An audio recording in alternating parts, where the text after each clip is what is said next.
Wait. There we go. See? Yeah, pretty good. Comrade. Oh my god. Yeah, also me. I know. Like, the levels well and truly told me. The funny thing is, like, I had this whole thing set up. It was like, oh, if your tech doesn't work, you spent all that extra time of 3 minutes on setup and you're still not ready? But I'm like... yeah, I am a thing that needs setup too. The thing that we were delaying for setup was me. I wanted to go get a drink. It's alcoholic. Hey, it's Monday. Fuck you. Yeah, whatever. I deserve it. Small indulgences over time. That is 15 mil limoncello, 15 mil of a very beautiful rose syrup that a friend got me as a gift. And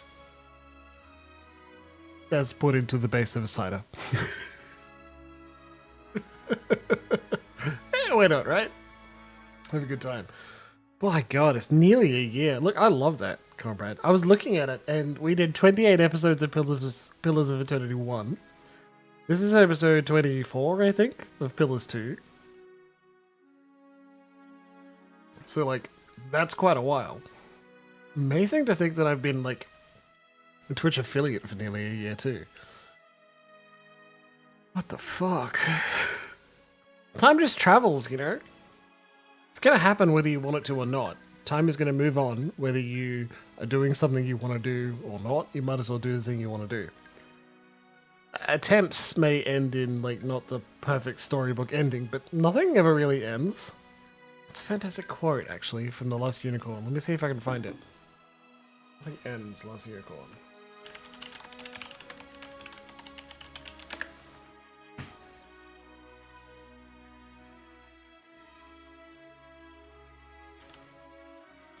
There we go.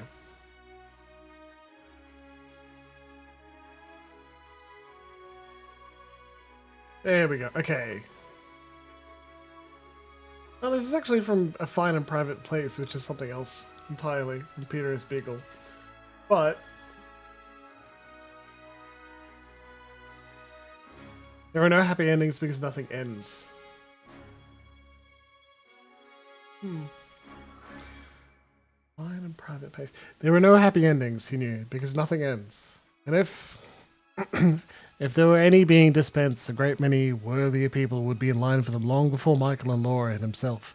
But the happiness of the unworthy and the happiness of the so-so is as fragile and self-centered and dear as the happiness of the righteous and the worthy, and the happiness of the living is no less short and desperate and forgotten than the joys of the dead.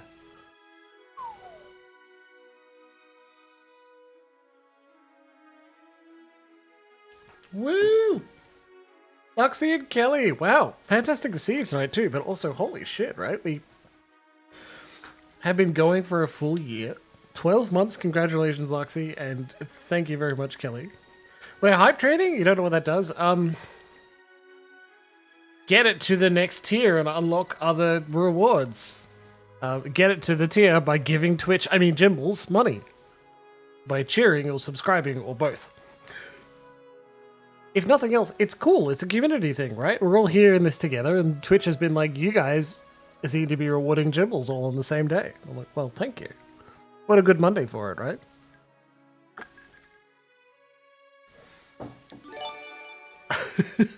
Congratulations, Gustus. See, look at that. Kelly, you did an amazing job. You got us to 100%, and now there's hype. With a scrolling banner and confetti and cheers and level 1 complete. Now, we'll try and convince you to do more, but you certainly don't have to. I think you've done an excellent job, everybody. We are all in this together. I don't know if I have any, like, interesting anecdotes today. I only have one, like, suggested thing for you to check out. Actually, I got a thing. And it's a lovely thing. It's a thing I sent onto a group chat. You may already be in it, so like, if you already have, I'm sorry for the duplicate. But hey, look, I'm pretty important. I'm pretty important. No, this is pretty important emotionally to me, and I managed to write it out in a way that was impressive enough that I sent it to a friend. And so, you get it. An awesome thing happened today. I'm really into a video game reviewer who's got a weird style. He'll go on strange tangents that actually expertly tie into the themes, narrative, or cultural impact of a game, or tie in personal anecdotes about the release or history of a game that really reinforces the reason the games and media are important to people. So each of the videos are all incredibly long. Like the Cyberpunk 2077 video was 8 hours long. Now, I've watched the Cyberpunk 2077 video 3 times. It's magnificent. It talks about fashion and branding and nearly an hour or two on just how important Keanu Reeves is and was to the game and the acting sphere in general. Why the reviewer likes Keanu, because he reminds him of a cool older brother, is detailed in a story that takes 30 minutes or so to discuss.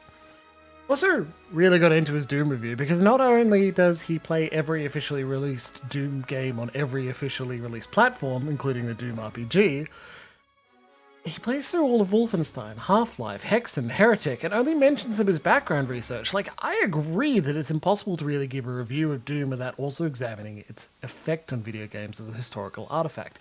Just talking about what the game feels like is lacking a lot. The videos are long, but they're often fast-paced because he's covering so much stuff and not in a way that's just listing things that happen in the game, which nearly all of the other things in this poorly described genre of long videos about games do. Anyway, I wake up today to discover there's another video out, and it seems at least 3 hours long. Pro tip, it's 6.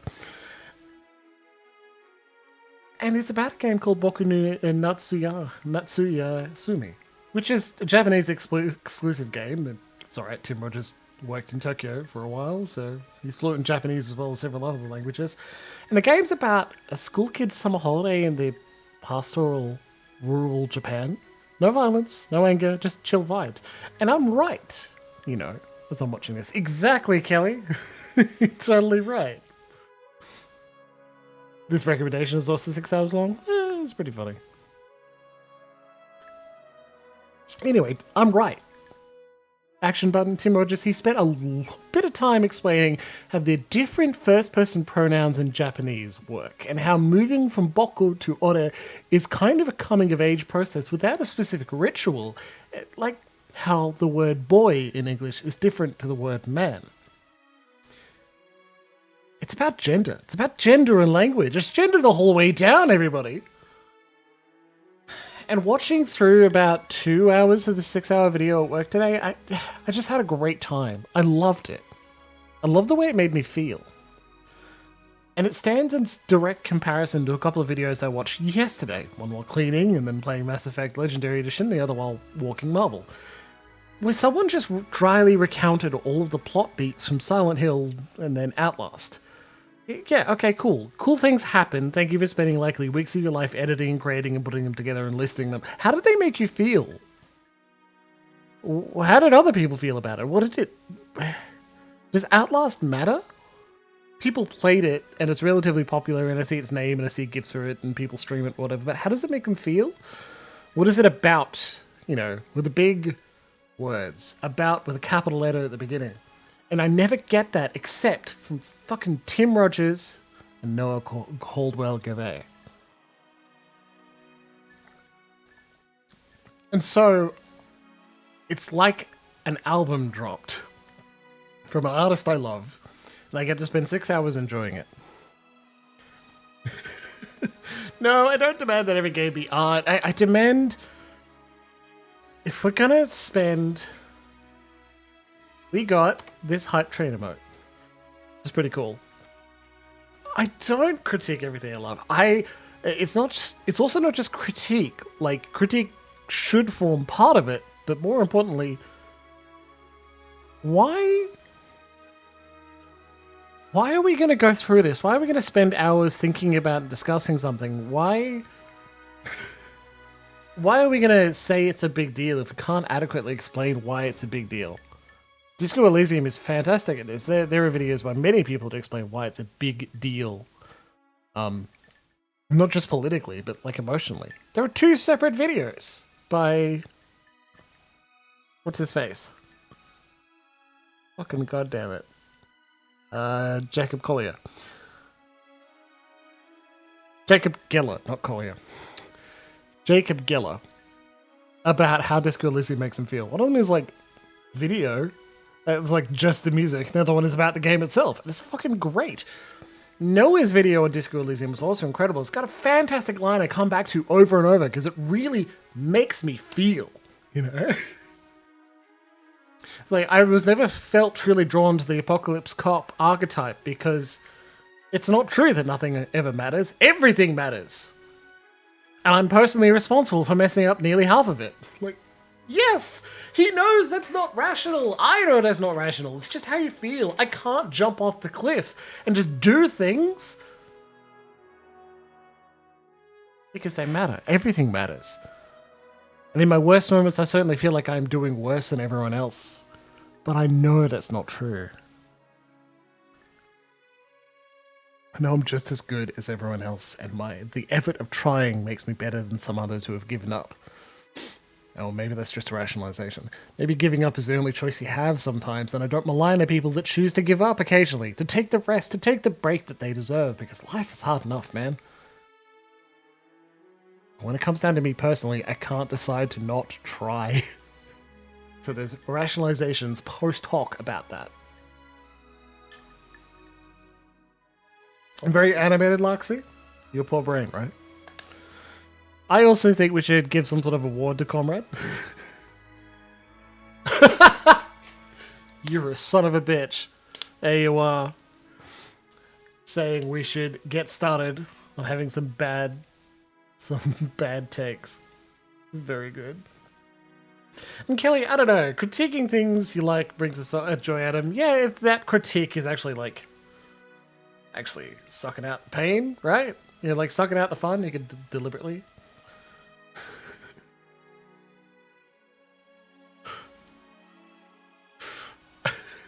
We are allowed to fuck up.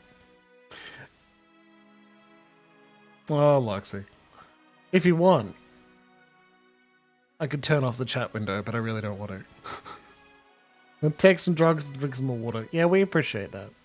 If you are having a nice break, we will see you in the VODs, because we do shout out to everyone who is here live. It is lovely to see you, but we also shout out to our friends in the VODs who are finishing the games alongside us, having a good time.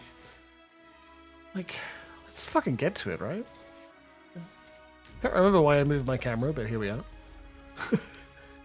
Here's the thing, Comrade. I think you shitpost, especially in Twitch chat, about the same speed as people who actually use Twitch more than I do. You know, an appropriate amount. Or somebody who engages in this part of the community.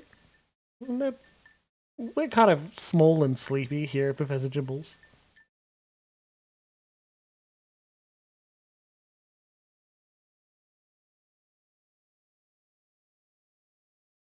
All these words. Yeah, sometimes it's Comrade, sometimes it's me. We're both highly excitable in very different ways. Which is a lot of fun, that's for sure. All I'm saying is we make a good team and will cause a lot of trouble. And, like, I messaged Larksy early this morning to say, hey, by the way, new video by Tim Rogers. Because we're both into this particular kind of bullshit. I don't know if we're from the same direction. You know? Because, again, I was recommended the video that had this channel that just recounted story beats. And I'm like, you're close, man. But I feel like we're tying onto the wrong concepts here. You've latched onto the idea that Jim likes long videos, and that's not strictly true. I really enjoy Jacob Geller. They're 20 minutes max. Nearly always, right? So I don't just like long videos. It's just sometimes you need length to get into the bits I enjoy the most. Now, this is the most pretentious thing I'm going to say all night. Ah, it's a dangerous thing to say. Maybe I shouldn't go that far. A lot. Jim likes the big feels. But good things, some very important good things, take time to get into, right? The first time you have sex with someone, it's not going to be as good as, like, the 10th. Probably. Those numbers can be fudged. So can they. Sorry, that was bad.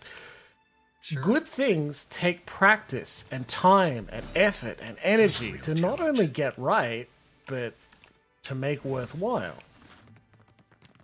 And you simply can't do incredibly deep, well-examined cultural and emotional processing without doing the baseline work. And that's why the long videos are able to get to that big feels. Feel the most at all times. And that's essentially why I like them. Because they have the space to do this in. If you could condense it into a much smaller video, yeah, I'd love it. And honestly, Jacob Geller does that occasionally. Jim hates small talk. Yeah, when I pick up Emma after work, which, to be honest, she picked me up. She was already in the car. I was going to be like, hey, Emma, how was work? Do you think our judicial system is corrupt? Is there a soul? No, not mine, yours. Do either of us have a soul? You're fucking with me. But here's the thing, comrade, I actually kind of agree. I do really want to hear about how your day makes you feel. What happens individually on each moment, that doesn't matter as much. Like, was your boss a jerk? Sure, that's the thing that happened. How did it make you feel about your boss being a jerk? That's more important to me. Maybe.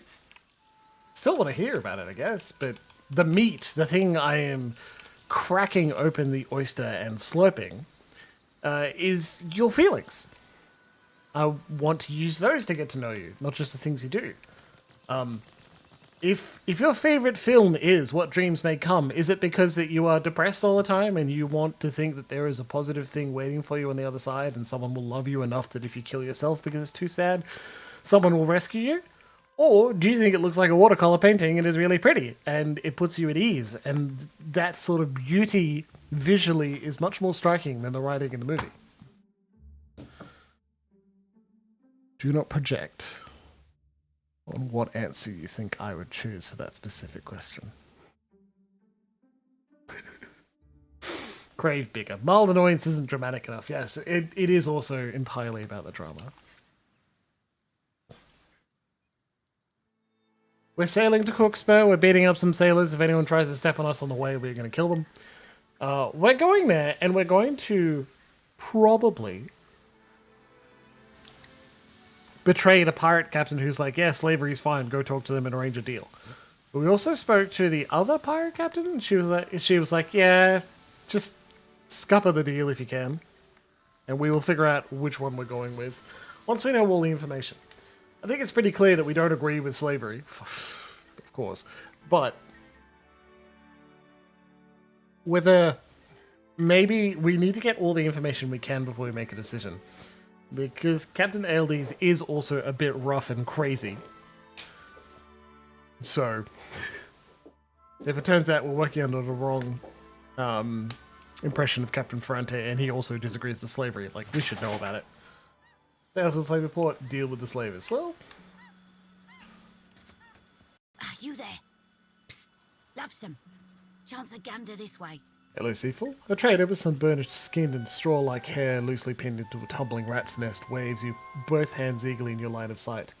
Boats in her direction. She cracks you a knowing smile and rocks back on her heels, waiting a heartbeat before she speaks. This close, you can see how her nose and cheeks are dashed with freckles. She turns her head to the side and you get a good look at the puckered scar that curls from her right temple down to the corner of her lips. Thought that might catch your attention. Yeah, you called out at me. Now then. You must call me Seafoal. It's a pleasure to make your acquaintance, gent. She thrusts a calloused hand out for a shake. Have a look-see. You won't find a grander market for your labour needs than Crookspur, nor finer illusion wares than mine. What are illusion wares? Lockpicks, noisemakers, chisels and crowbars, maps, compasses, hardtack, spyglasses, potions of invisibility. She ticks the items off with her fingers. You know, your typical basic expected survivalist gear. She smiles sweetly, blinking wide and innocent eyes.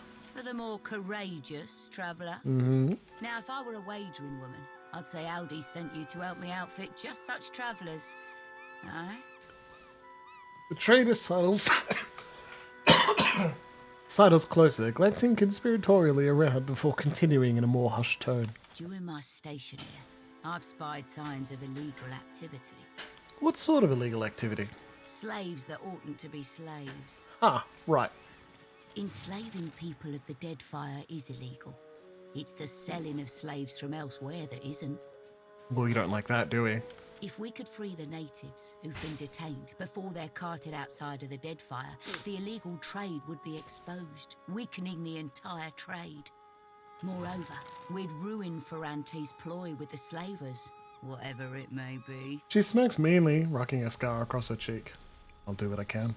You'll find the natives, the illegal stock, deep within the fortress, kept from sight. There's routes to the inside, but most stand heavily guarded. Hello, Marvel. Wiggle that tail. You a good girl?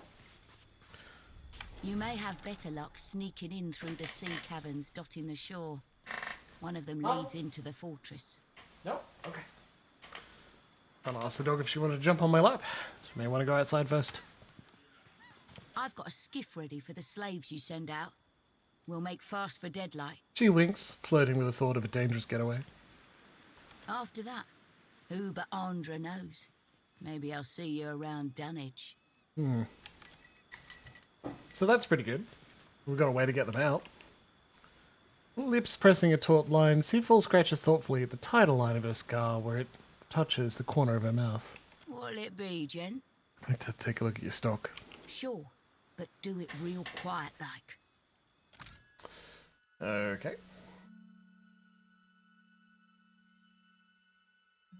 No, not bad. Problem is, she said she had a spyglass. We don't have a spyglass. I'd like a spyglass. We can't get one. That's vaguely disappointing. I don't know why you can level up Ricky, but I'm not going to argue with it.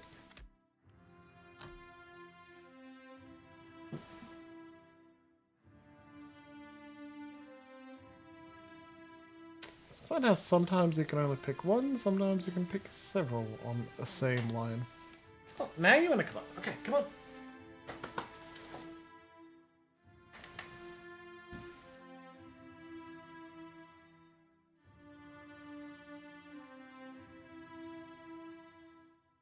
Baby sausage.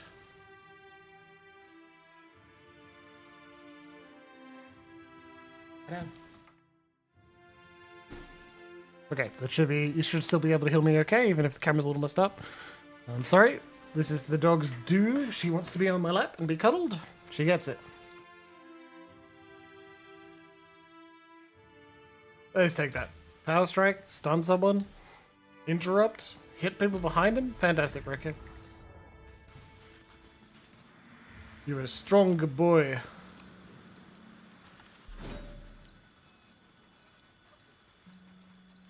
Mercenary stopping us from stealing. You've got a concern? Take up Master Kur. I'll take a peek. I don't remember coming here before in my previous playthroughs, which is pretty interesting.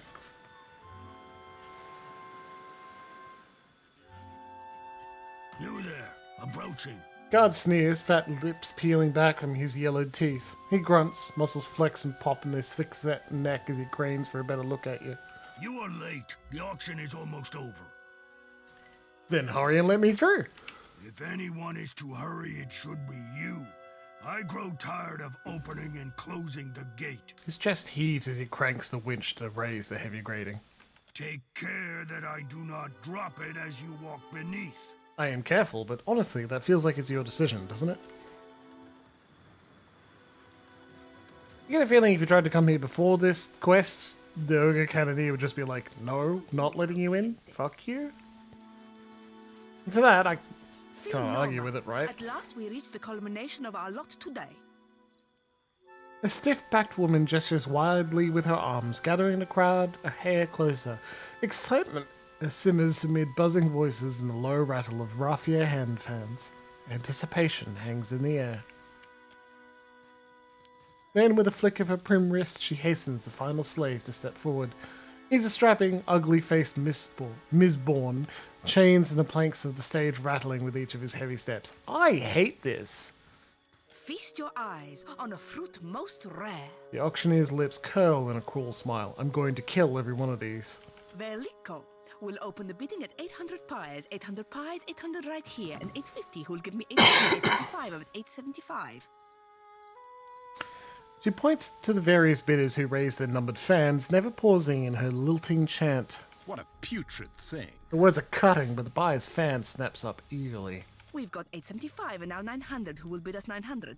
The auctioneer sweeps her hand over the crowd, searching for the next price jump. A long, low growl rises from Seraphim, and his scarred lip curls over his crooked teeth. His blue fur bristles as his head shifts forward, one ear low, the other twitching. Be feasting your eyes on these bare-polled, scurvy-wilted curs, throwing copper down for flesh. Don't suppose we'd be here to send their souls back to your pale-armored mistress? I want to reach for chat. I want you to agree with the action I'm about to take, but in the end, I don't feel like I don't need your backing to take it myself. I hear Crooksburg engages in illegal trading practices. How do we know this man isn't native to the Deadfire? A hush falls upon the crowd. The auctioneer, too, has ceased her chanting. She stares directly at you, as silent for the single intake of breath. Caution, amico. Those are grave accusations, as well as false ones, to be assured. The mien has grown cold and hard and sharp as a knife's blade. The crowd bristles. I'm from the Deadfire. You cannot keep me. Slave raises his bound hands, seizing upon the chance opportunity. The auctioneer titters a cutting laugh. Nonsense! Uter bella tonderia. Do tell us then, Posternago, from where do you hail? And I would advise you to be immensely specific. That is... He swallows thickly and looks to you as if to read the answer in your face. As do Bluff. Might as well. This operation is under investigation by the crowned royals of Nekataka. Yeah, let's do it. I do plan on murdering some faces. Crowd sways. Head shake and murmurs swell as expressions turn from annoyance to suspicious curiosity. Disquieted, the auctioneer claps her hands once to signal the sales close. That is enough for today. Uh-huh. I love how we're all stealthed. It is time you were leaving, amico. Those who would cost Master Kua his profit are not welcome here. Fingers snapping, she signals the guard to escort you from the premises. I will not be removed. You are not the first mess I found myself forced to wipe up. Though I do hope you are the last. She turns to look to the side, one corner of her mouth twisted in a bitter smile. Guards, Viero to arms! Quest updated. Shrewd proposition.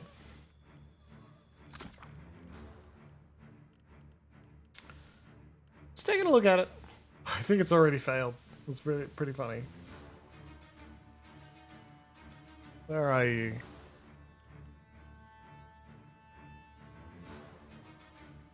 Maybe it's further up. There it is. Deal with the slavers. Disrupt it by any means necessary. Well, there you go. Like, I didn't intend. It's just how it turned out. That's all.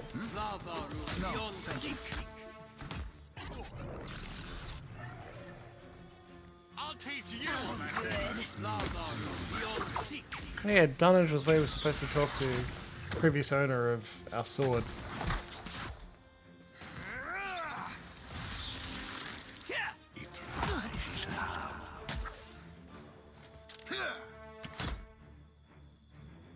What do you need? Good thinking. Where are you going, Adele?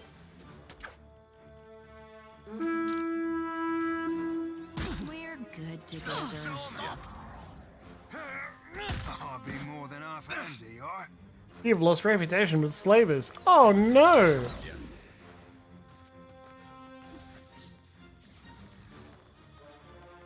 course. Yes?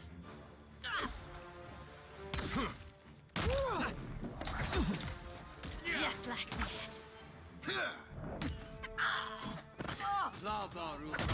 Is there a more intelligent way of doing this? That's not very helpful. Probably. Right? That's the real question. Yes, thank you for pausing the game with your notice, Marvel. Good dog. Is Oh, maybe you're not. is there a more appropriate way of dealing with the slavers? Can you If you insist. do we go downstairs neglected dog? Do we go downstairs and learn that because we were not subtle enough? Oh, Lexi, it is literally just the cough I have nearly all the time. I have asthma.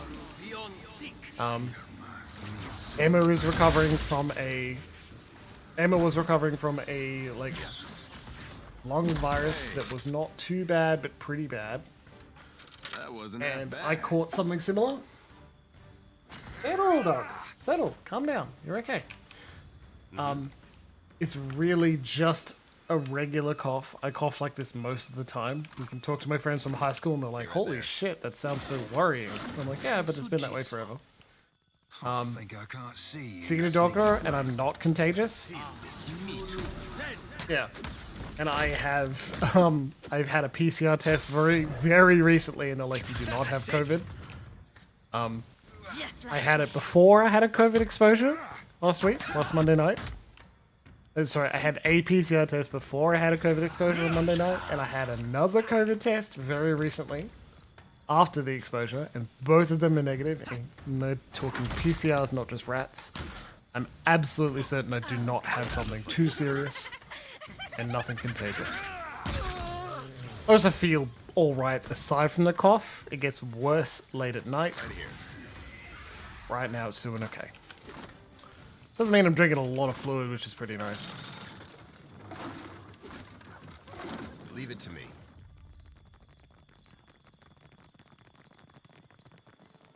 Yeah, I might have a black lung or something, but if I have, I've had it for nearly over half my life now, so... If it hasn't killed me by now, better hurry the fuck up. Handsome Earl I am, how you doing?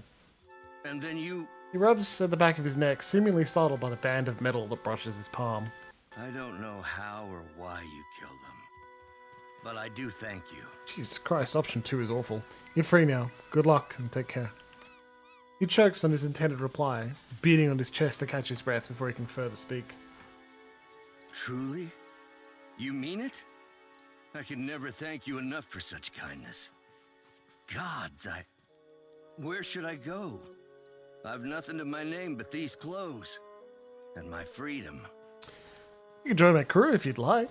It work's hard work, but fair, and I'll pay you for it. He jerks, clearly surprised.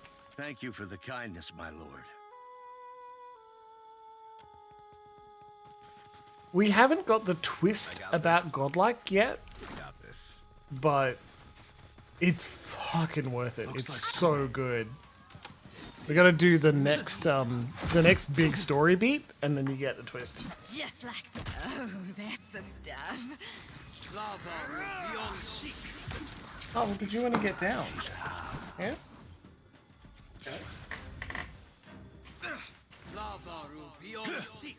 That's right. Yeah, there is. There's a twist about godlike. Oh my god, it's a good one too. Hey there.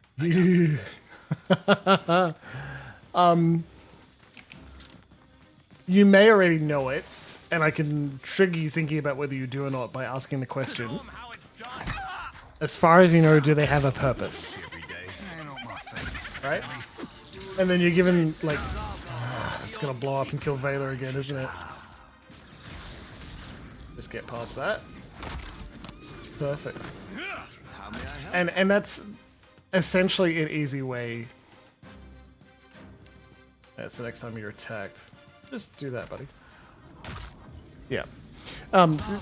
In short, is the question, do they have a purpose? And the twist is, Of course.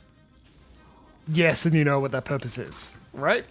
And like, that's a minor twist, but in the end, if you're going to do some sort of world building, like, this race arrives randomly, what could that mean? Like, Orphan Cat, you can kind of expect there is a purpose, right? But they actually talk about it in universe and you understand. Misty the cat. Flexion against melee, and area increase. Area of effect size. That's pretty good. Consider it done. What a good kitty. Rancid air wafts from this vent. Right. Crookspur Fort to deal with the rest of them. You must gather your party before.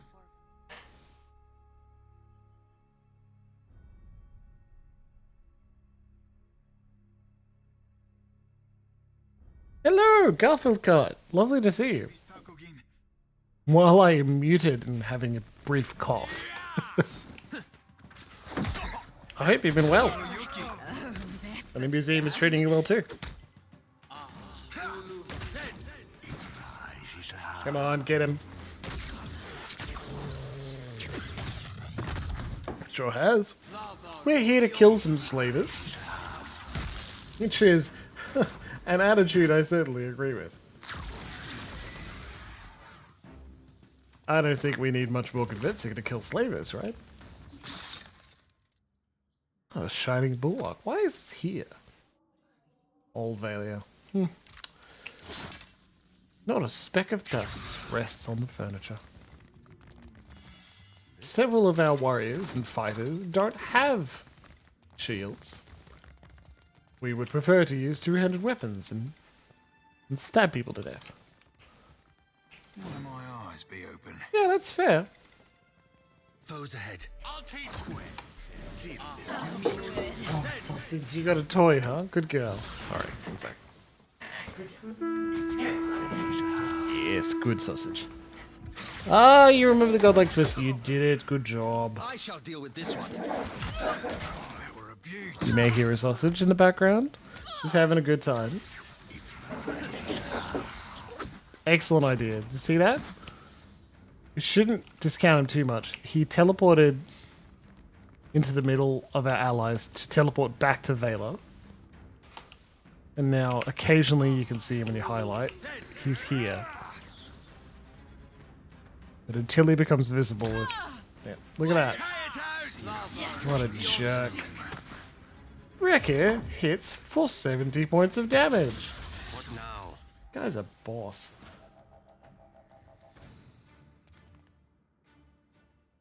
Of course. That's why he wanted to kill the gods. To be honest, I don't think it's that new, is it? I got You're no Mako, but you want those divinities dead. And there. Lion Companion. Hi, Master Core. I bet there's some really cool dialogue with you about how you, as slave race in other members of the Empire, are totally fine with enslaving other people, right? I bet there's a big, long discussion about how it's totally okay because you're doing it, or something also awful like that. But I hate to say it, my official answer is go fuck yourself.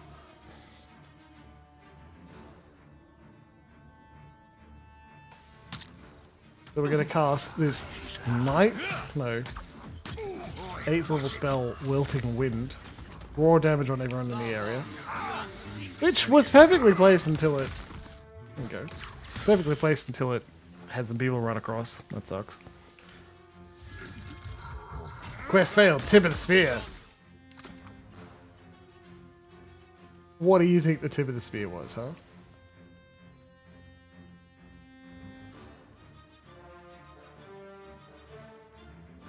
Yeah, whatever it is. Now you be right screwed. Oh no! Moderate reputation with slavers. Whatever. Fuck them. right here. I want to see if we destroy their home base and then kill everyone involved in the process. Do the slaver ships stop appearing on the high seas? Because that's worth it to me. Fuck them. This marble statue appears to be a replica of a popular Grand Valian piece called Ducala Sierra, Sure. which is Valian term for sister.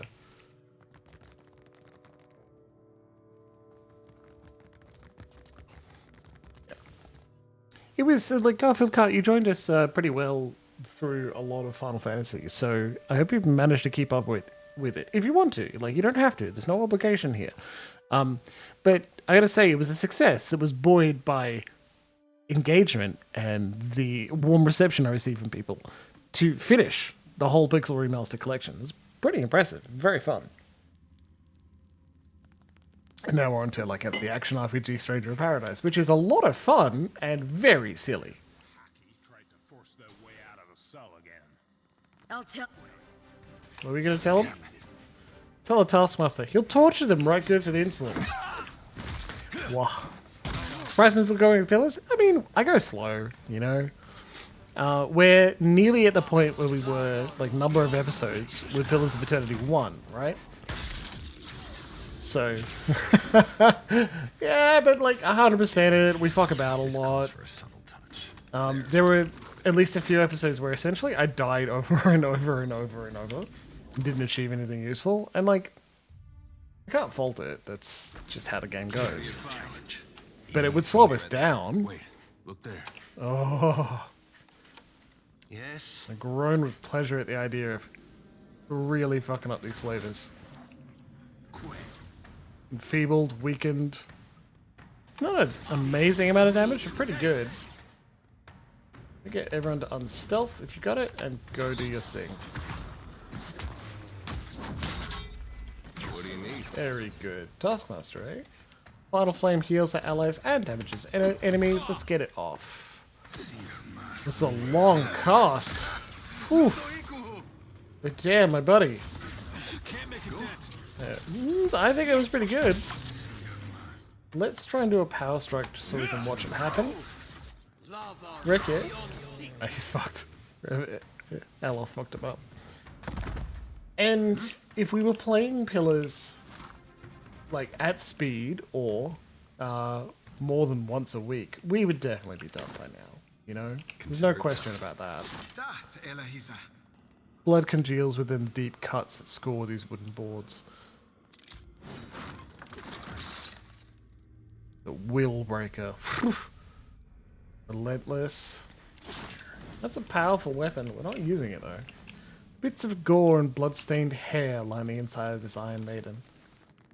Like, we have a ducat that allows us to become a member of the Principi Council already. We've already got it. We can just demand that. I've avoided doing that because it feels like we're tying a post to a faction, and I wanted to make that decision as a group. The water flows, crisp and clean. Right? But also... Stranger in Paradise? Yeah. Help us. It's good. We are not fit to be here. A woman coated in dirt and flecking war paint waves her arm between the grimy cell's bars. Though weaponless and caged, wearing rags not fit for a pauper, she stands aggressively and has a muscular frame. It is obvious she's a warrior. Come closer. That's it. Just a step more, little bird. She's going to attack us to try and free her, which is good, but like, she doesn't need to think of us as an enemy. Let's do nothing for a second. He's bad in a snarl. The warrior lunges forward. Her shoulder bangs loudly against the bars, certainly hard enough to leave a bruise as her hand gropes for your throat. Her nails scrape at your skin, but she's just short of being able to grasp onto you. Highly above. Damn it. Wait. I'm listening. Thank Andra's sweet tides. Her shoulders slacken with relief. Forgive me, stranger, but you must help us. If you could, I mean. Her hands grip the bars so tight that the muscles in her arms bunch. She cats her head and her eyes study you with a mixture of suspicion and a hope. A friend of mine said recently, a couple of days ago, I love him very much. And I tell him that too. As I recommend all of you do. Tell your loved ones that you love them. Not before it's too late. Just like, it's a good thing to do. He said a lot of apocalypse media, especially like 28 days later or whatever, just underestimate the importance and the power of a steel cage. We keep rats in cages because they can't bend the bars. Seriously. But it's fine. The rage virus makes them stronger too, but I don't know. It's not as... I think since we see it so often in media where cages bend and break and are destroyed and people escape and whatnot, like, cages are effective. Who are you? A buyer, maybe? But down here? I haven't seen you before, so you don't work for the slavers. You wouldn't happen to be a native of the Deadfire, would you? So you really aren't one of Kua's. Yeah, like, I agree, in the sense that, like, they need to be out of the cage in order for adventure to happen. But I mean, like, I prefer it if someone accidentally leaves it unlocked. Much more likely to believe that someone does something stupid rather than the metal itself bends. Unless it's a superhero film, right? The Deadfire is my homeland. And someday, I will kill these slavers for defiling it. Understand? She wrenches at one of the bars, and while the metal doesn't bend, it groans long and low. So it's true. Crooksburg trades illegal slaves. They do. Though the legalities scarcely matter. All Kith have an inborn right to freedom. Agreed. To survival. I would see these traders slaughtered for their overbearance. Hell yeah. Tell me more, Garfield Card. Like tipped metal fences, as in like you can push them out of their moorings so they fall over? Yeah.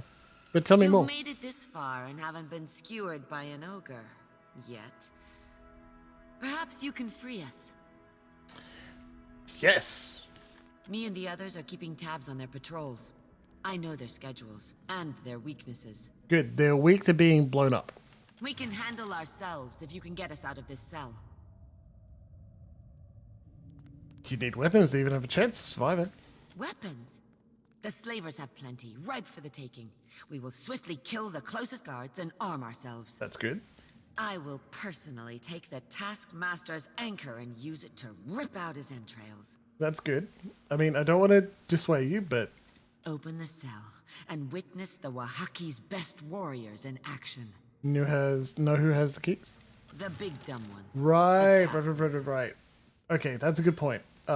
Tip over the fences by adding enough weight to the... Yeah. Engineering-wise, you put the post further down, then there's more weight of the earth around it, keeping it in place, and then it doesn't tip over as much, but it's certainly possible. That's also why I mean, like, cages, specifically. Because, like, you can tip over a cage by making it roll if it is enclosed in all directions. You know, like top, sides, bottom. Sure, you can make it roll, but... Yeah. This is very stupid. This is a very stupid conversation that I have started. He stomps around near the stairs that will take us to the fort's upper floor. Yeah, he's already dead. End dialogue. Click. Click. Ta-da! Ready to skin some slavers? I know I'm ready for revenge. Can I do Intimidate? I wonder what that would be like. I'll kill the slavers while you run. I can personally ensure your tribe's safety. If we don't slaughter every last slaver, my tribe will never be safe. Your offer is noble, but I can't entrust this task to another. The fort's safe. You're free to go. Then let us follow the path of blood you have painted. She pounds her fist against her palm, battle lust hardening her features. I hope you have left us at least a few slavers. Yes, to I find have. our way out. Warriors, the time has come for us to strike. Sure has. I don't know. Yeah. I'm hoping that we will get to see them in combat. They just die. Amazing. Okay, so this happens occasionally. This is drop diet steal around an infected zone. Infected zone, less so. I see where I'm thinking early in the film where there are test subjects that escape. That's a weak point. To me. God, I hope they weren't. These better just be slavers, not my allies. Giant costume in Springfield. Yeah, exactly. Use the legs of the bars to walk around the cage like a turtle. Oh my god. Well, that's great. Honestly, I'm going to borrow that and use it in a Pathfinder game to annoy players. What are you talking about? They've got like an AC of 27, because what are you going to do? Shoot through the bars at a distance? If you get close, you get like 20 slam attacks on you. Slave and mercenaries, yes. I was worried for a second they'd be allies. Okay, so what am I talking about then? There's this thing. Game Brewer Engine, primarily. So we're talking Fallout 3, we're talking Fallout New Vegas, we're talking like... Not Oblivion. Actually, I think it is Oblivion. But definitely Skyrim. Fucking NPCs are mostly useless and do the dumbest shit possible. The straw pile reeks of urine. And what I was afraid of... We'll be frozen for a second. What I was afraid of quite specifically there is we tell the allies, okay, the path is clear. If their escape was written in as, okay, now send these NPCs to this location, make them move normally. Or run, or whatever. I was afraid that the game would make them run in real time, potentially past some enemies, and then they would explode and die. Like, they'd try and get into a fight, and they'd lose. And then if it's really bad, then it's like, oh, one of them died. You don't care about them. You failed the quest. Or you lose reputation. You are responsible for them dying. The player told them they weren't safe, even though they weren't safe, and the player said they'd be safe, so you lose rep. Or you lose, this NPC is dead forever. This happens in New Vegas. Not that I've played it that much, but there's a quest where you're like, the people are like, okay, we'll meet you there. And then it sends the message, okay, make them walk to this location. They walk through a fucking Cazador's nest, and they all die. Without fail, if you walk with them and don't actively protect them. They also spend quite a bit of time saying things like, we'll be fine, you don't need to worry about us. So if you don't babysit them and try really hard, Scallywags. they die. And that makes me feel bad. That makes me feel guilty. I feel responsible. And the other choices in that dialogue tree weren't, hey, wait here, I'll look after it. They were very much like, only a fool can't tell the difference between when to fight and when to run. Like, I don't want to say that to them either. This is the warrior caste. You stop them from fighting and they can feel like, I guess there's no point to me being alive, I guess? That power blow is very good. So, it's... because of the limited dialogue options, I couldn't say something that would actually work. And that felt bad. Exactly what I was going for. Anyway. But while Obsidian did make Fallout New Vegas, they also made Pillars of Eternity, and they made the decision that didn't make the NPCs run. How do you do that quest? If they automatically and immediately walk over in that direction, if you say, okay, I'll meet you there, you have to. These bones have been picked clean. You have to auto-travel to that location, which means you need to have already unlocked it. Know where it is. If you quick travel to that location, they don't walk in real time. They don't walk past the Cazadors. They don't get stung to death by evil wasps. They just teleport there. The thing was, okay, move to this location. The game does a fast travel. Spiderweb's threads stubbornly stick to your fingers. Let's not go that way. It just... it just bugs me, right? And... lol, bugs. In a way that makes me personally, and I don't think everyone, I think me personally, and it is a personal preference rather than me declaring this is a failure with the game. Interesting. Makes me anxious. Is that a dialogue option would lead to that sort of, well, you should have known, man, they're gonna run, you need to figure it out yourself. When I don't think that's strictly necessary or true, right? There are other ways for that thing to happen, and there are ways that don't make me feel like I've personally failed. So, yeah, that's all, I guess. That wasn't a loot. That was wade into the cave. Maybe I should have gone through that pond. I bet my tongue kind of hurts. Good job, Vela. Care to have a look? Sure, what you got? Away. Helmet Falcon. Don't even know what that is, but I'll take it. Sure. Absolutely. Never have too many grappling hooks. You can tell I'm going absolutely nuts with money. Because the game is just giving it to us in a way that's really making it feel like we don't need to keep track of it. Exceptional, sure, but they're not special, so we're just tossing them. Keep keys and whatnot. Keep our rack. Don't need coral naga swords anymore, no way.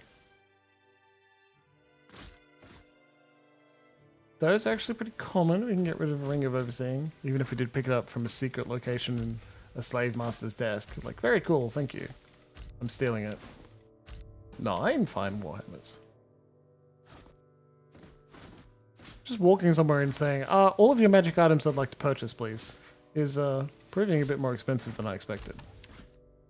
Whatever.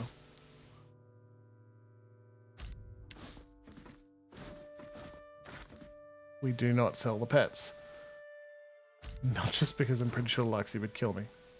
But eject, drive over to my place, cough on me, which might be enough, to be honest. What about what I'm going to do after Pillars? I don't know. This is perhaps potentially the nerdiest thing I've desired, but I really enjoyed reading out Vampire Night Road. I enjoyed it so much that I feel like what I'd like to do after Pillars is take a brief break of the very long, very in-depth, and like mechanical choice heavy games. When all I need to do is just like be an audiobook reader for some choose your own adventure games. You know? That might be fun. Yes. Yes. Yes. Yes. It doesn't even matter. I'll take all of you, put you on the ship, you'll have a good time. Oh, sweet. So I might just read out some more Choose Your Own Adventure games. I kind of honestly want to start with Night Road again, and then Parliament of Knives, or maybe Parliament of Knives, then Night Road. Are these? Corpse. These aren't my friendlies, are they? Or are these just more slavers I couldn't kill? I think they're slavers. They're probably slavers. I'm just going to check out the fort again to see if they're, like, went upstairs. Not Swanson. Ah, Dead Man. Dead Man, 1, it's really good to see you tonight. And 2, yeah, alright. Swansong is a great idea. It's a little more in-depth, but honestly, I've wanted to play it for a while and I've been saving it for stream. It's vampire. It's heavily story-based. I think we'll do that. They're not known for... No, nothing in here. For including DLC. Big Bad Wolf, but I'll give it a go. And hilariously, both Stranger of Paradise and Swan Song for me are on Epic Game Store rather than Steam, so might as well keep at least some theme. Ah, pattern-seeking brain. Look at that. Okay, well, they're not here, and my contact is not here on the beach. True proposition. Captives remain locked. No, they don't. I think we go back to Captain Aildes and talk to her.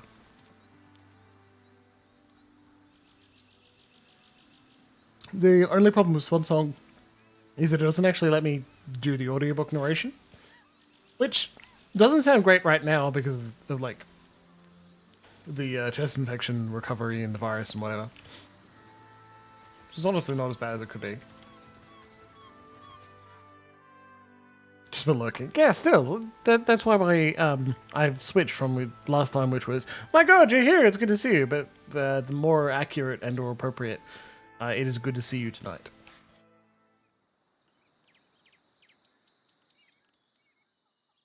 Kind of want to land and check out the rest of this place. How do I get out of here? I don't remember. Anyway. And so... I like the... Okay, through here, then out. We'll do that. And so, I don't know, maybe I'll finish this semester.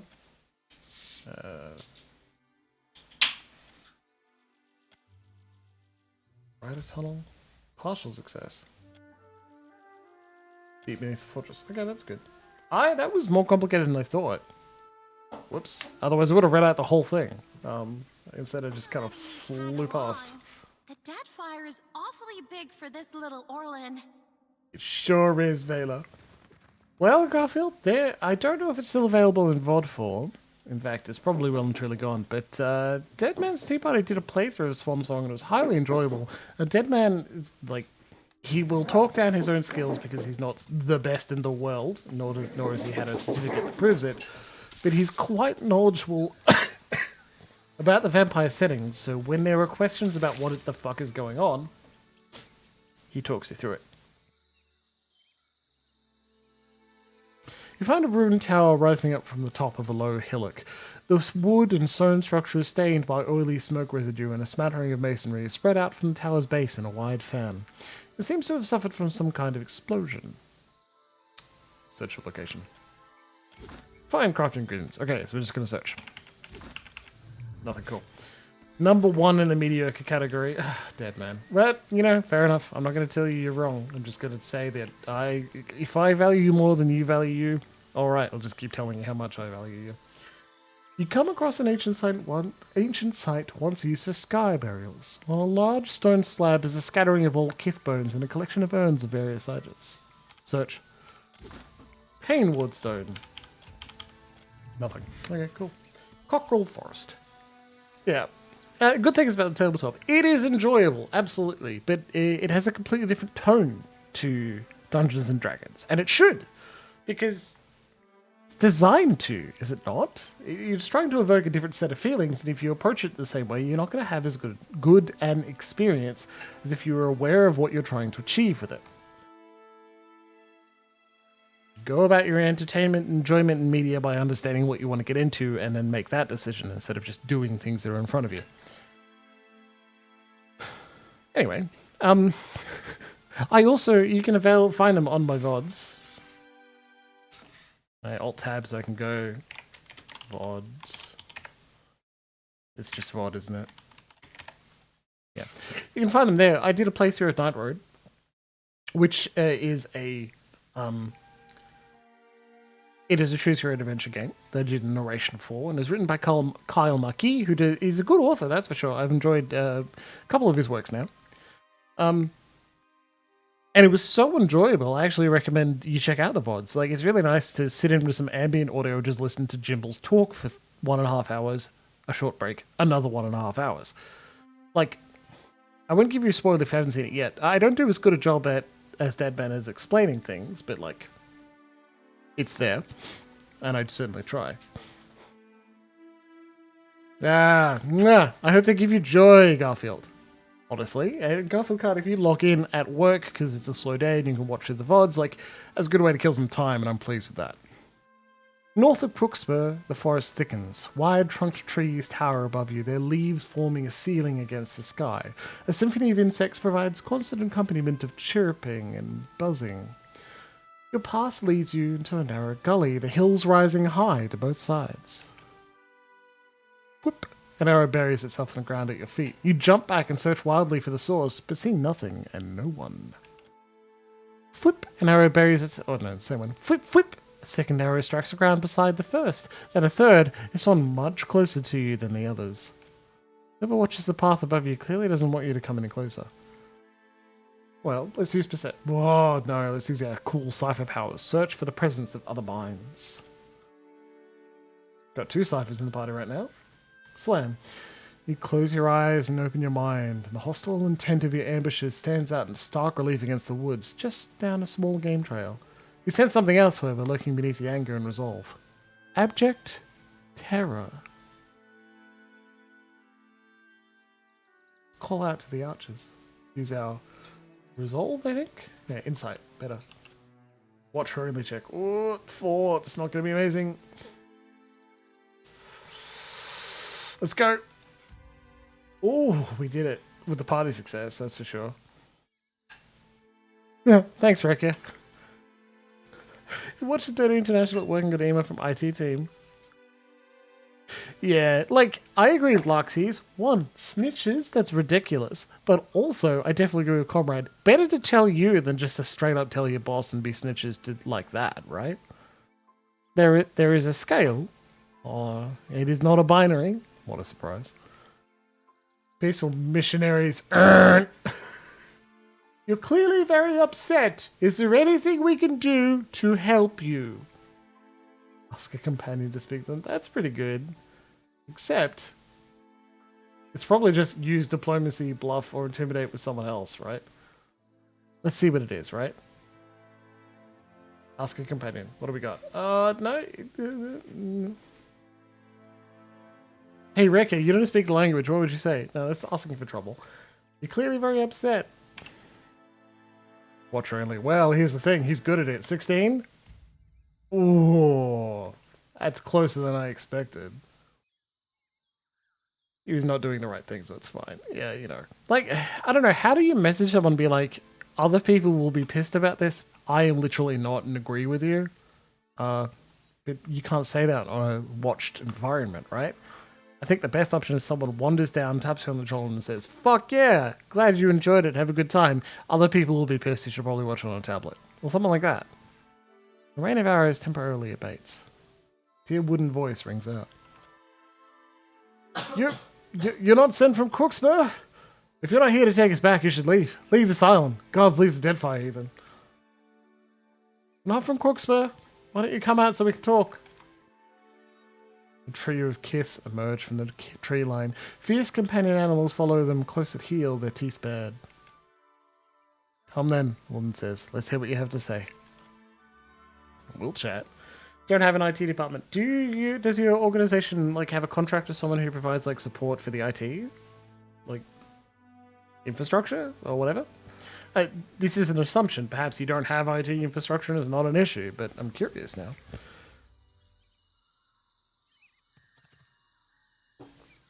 Spill a little. Bit embarrassing. Kathwina Semok Hordano. The Kith present an odd trio, a broad-shouldered elf flanked by a tall armor and wild-haired Orlan. Each holds weapons at the ready as Orlan steps forward. She bears an improvised flail made from a ball and chain. You wanted to talk, talk. Mostly wanted to stop being shot at. You could have accomplished that by turning back at the warning.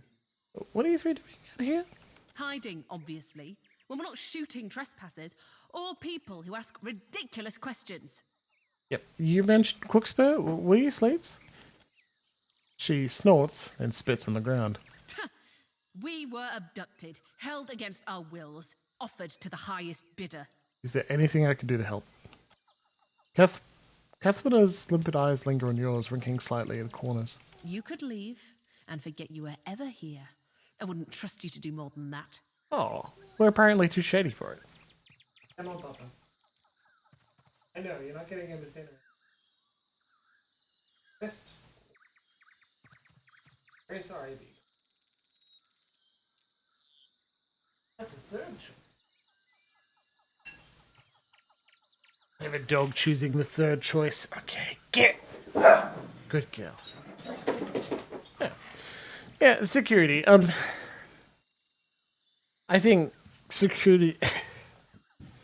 I'm not a security specialist, and every security specialist I speak to, like in the process of my work and whatnot, like they're kind of jerks, right? So I've got a bad opinion of them, even if I do like them individually. Their job is it's a recognition that you need to do things I disagree with for the sake of safety, right? And I don't like that. Same way, like, even if they weren't cops, I wouldn't like parking inspectors. They're doing a necessary job and there's nothing wrong with the individuals, but in the end, they're positioned that makes everyone's life slightly worse so that some people don't make it untenably worse, you know? And just is a symptom of a problem that they are not the cause of, but I still present. Very strange roundabout way of saying it. Anyway, I'm glad that you do the IT stuff in the idea that making applications and computers work. Because that's what I do. I manage specific applications instead of a wider IT thing. Anyway, so yes. Her eyes narrow to a knife's edge. That's the word that scum who sell kith use to justify their manacles. Do you see any slavers here? No, I killed most of them. She ain't farting out her mouth, Cap. Slaves are branded given you by another, even if you be born to it. So you don't own these animals? We do not. These are our companions. We help them. They help us. You try our patience. She shifts the weight of her flail over her shoulder. Okay, there's literally nothing more we can do to help, so maybe another time. Horizon Arrow. There will be no other time. You return here. There will be no talking. But suit yourself. There we go. Okay, well, because Slam Shadows has a shady reputation, apparently, you know, we've got benevolent much more than that, that's all we can do here. Maybe if I came here, like, earlier in the game? Because since there's no way to lose those reputations once we have them, it's like, we can't defeat the shady reputation by being kind. Even as much as I wish we could. Stuff breaks down, call computer shop. Hilariously, me too. Like, the application I'm supposed to manage has an issue that I can't fix. Personally, I call the vendor and then they do it. It's just that I know so much more than the general populace. This sounds arrogant, it's not. I know so much more than the people who generally work in that application do. Because it's my job to. I don't know how to do their job.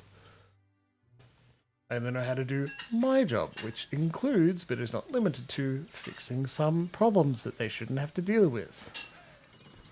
They don't need to know what common error messages mean, because that's what I do. Bleakrock Shrine. And look, I agree with you, comrade, there. Especially if you're at home, it's your own time. You notice a small pavilion containing a large weathered statue of stone a little ways off the path. It appears to be Huana Shrine. Search the surrounding area. The statue and surrounding area is clean and maintained. Locals likely visit the shrine frequently to keep it that way. You look around, but you don't see anyone nearby. Identify it. Religion. -1? Well, fuck. Leave and continue. My ship's just over here, buddy. I'm just gonna go get one of our people who know what's going on. Don't worry, we'll get him back soon. In the end, like, I recognize that it's not even about the professionalism. Like, look at nudes all you like. Look at nudes where people are being paid for it, you know, or are doing it just for the sheer joy of it. Shooty. A pair of stone eels twist up the sculpture. Each eel's mouth clings to the other's tail, creating an unbroken circuit. It portrays Rakuhu, the Huana's rendition of Bareth. An inscription runs along the shrine's base. Some flee, others fight. Rakuhu consumes all. Meditate on your travails and rest. Seated at the shrine, you steady your breathing and allow your muscles to loosen. You organize your thoughts, setting them in order. When you stand, everything seems less perilous or more attainable. Nice. It's probably a side quest or something about doing that at every shrine we've wandered across. I don't know if we've managed it for every shrine, but it's still interesting. Glad that it's there. While I try to go for near complete Melsphin the Truly Insane. Hey look! Do you see any Crookspur slavers? I don't. I'm highly satisfied with that turn of events. Ironclad Galleon. Cart Parlay can only fight. Lord. Give me the mental health ley line. That's so good, right?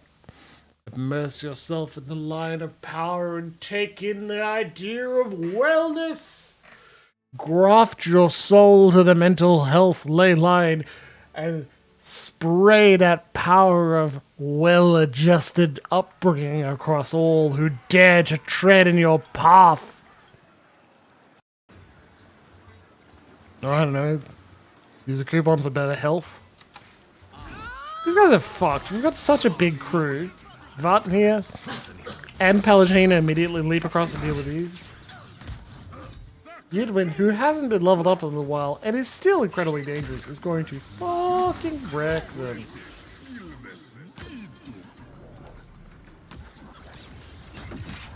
Keep everyone resolute and knock them down. Constantine comes from behind.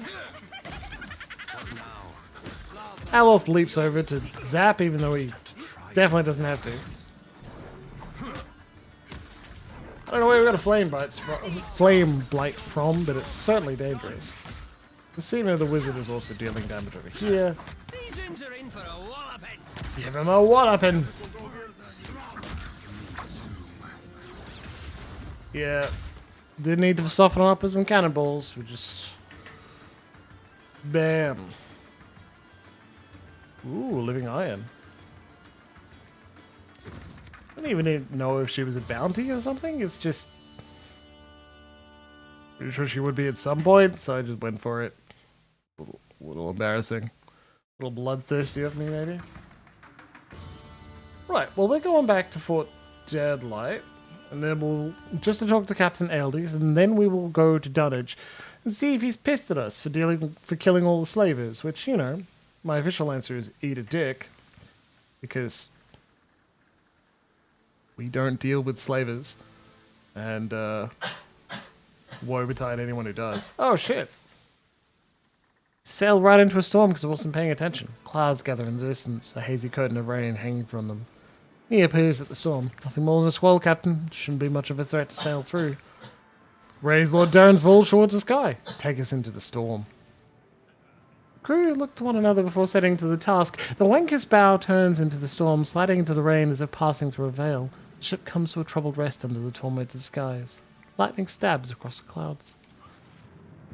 We climb to the rigging, clasping tightly to the lines with one hand while thrusting the Volge skyward with the other. The blinding blue-violet arcs seem only feet away. As the Wanker crests a swell, it pushes you towards the raging elements above, and they deign to meet you, a ragged fork of energy falling from the clouds like a headsman's tea. The lightning strikes the weapon, running through it and into you. Spikes fly from your limbs as the whole of the world goes white around you and the blossoms of violet burst behind your eyes. When your sight returns, the sea is calm. The clouds form a smooth grey blanket above. The Volge feels heavier, as if the weight of the storm resides within. You gain morale and experience and sailor experience, and you just, like, break a storm. Yeah, that's repeatable. We can just do that whenever we want. Just a little broken. Oops.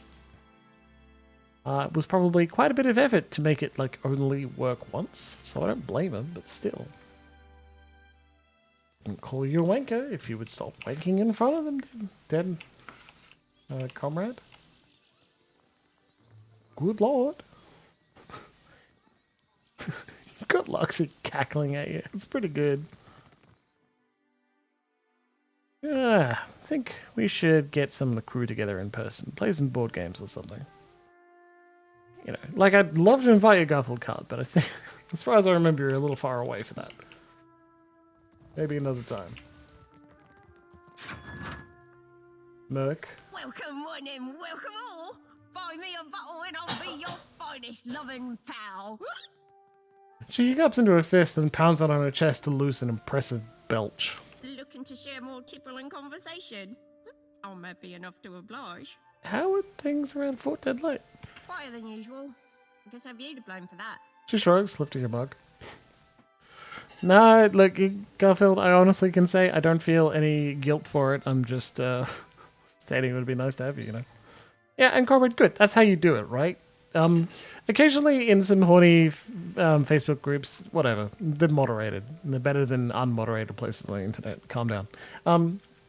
There's a meme. It's just text on an image. It's not really a meme. Where someone's like, ladies, would you like it if a dude masturbated in front of you? I'm like, this is the worst come on I've ever seen.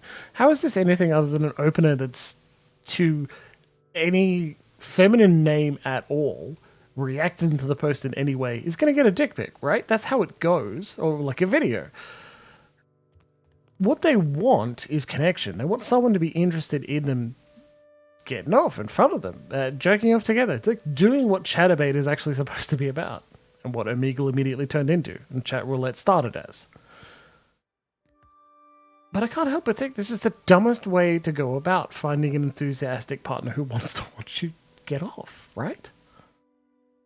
And also, whenever anyone is like speaking about such a large group that includes roughly half, slightly less than half of the entire population with a yes/no answer, is a dumbass. Do women like it if men jerk off in front of them? I bet that's highly contextual, and it can't really be answered on an unsolicited random image in a meme group. Bleed my guts if it wasn't worth it, though. Excuse me while I get off this soapbox. You know, speaking of, She blinks up at you as if trying to clear her sight. don't suppose you're looking for another Sodom on that boat of yours? Who the hell is Mook? How did I avoid walking through the front door so long that this is the first time we've had this conversation? Depends on the meme group. Yeah, but even then, far less people are going to be interested in watching any dude jerk off or any person jerking off compared to a person they are attracted to. Right? You don't start with, does anyone like this thing? If so, I can do it. Well, you can, but if it's something as simple as that, where's everything else that makes you a worthwhile person to enjoy? Anyway. Why? You looking to leave here? Well, didn't I just ain't what it's been, you know? Bit hot for my taste, if you catch my meaning. He swigs from her cup. And better a boat full of friends than a fort full of... She scowls. foes! Yeah, foes! Well, not foes, but not friends neither. She sighs into her cup. What do you have to offer me? You mean like silver and such? She blinks wetly. Oh, like what can I do? Sure, I'm real good with my fists, and not half bad with a blade neither. Might not look it, but I can take a hit and keep punching. She's a monk barbarian. Yeah, likely on account of being so full up of rum. True, Seraphim. You're full of rum. You're a low-hanging rum. Right, good comeback, lass. Seraphim sighs and rubs the bridge of his nose. Grab your stuff and claim a bunk. Wait, really? She blinks and straightens, more or less, and salutes. Sure about this, Cap? Word's always been that Mercury fell out the womb 3 sheets south. Yeah, whatever. She's a drunk. Some really good people are. Oh, stuff them sheets up your ballast hole, you sorty old furball. Alright, I'm glad you're a fictional character so I don't have to deal with the cognitive dissonance of having someone who yells at me all the time, but I still like them. Another boisterous drunkard. Gods, I'm starting to sound like a dare. Whoops. Aye, aye, Captain. See you aboard. She winks and, with a hand holding her hat to her head, runs from the room.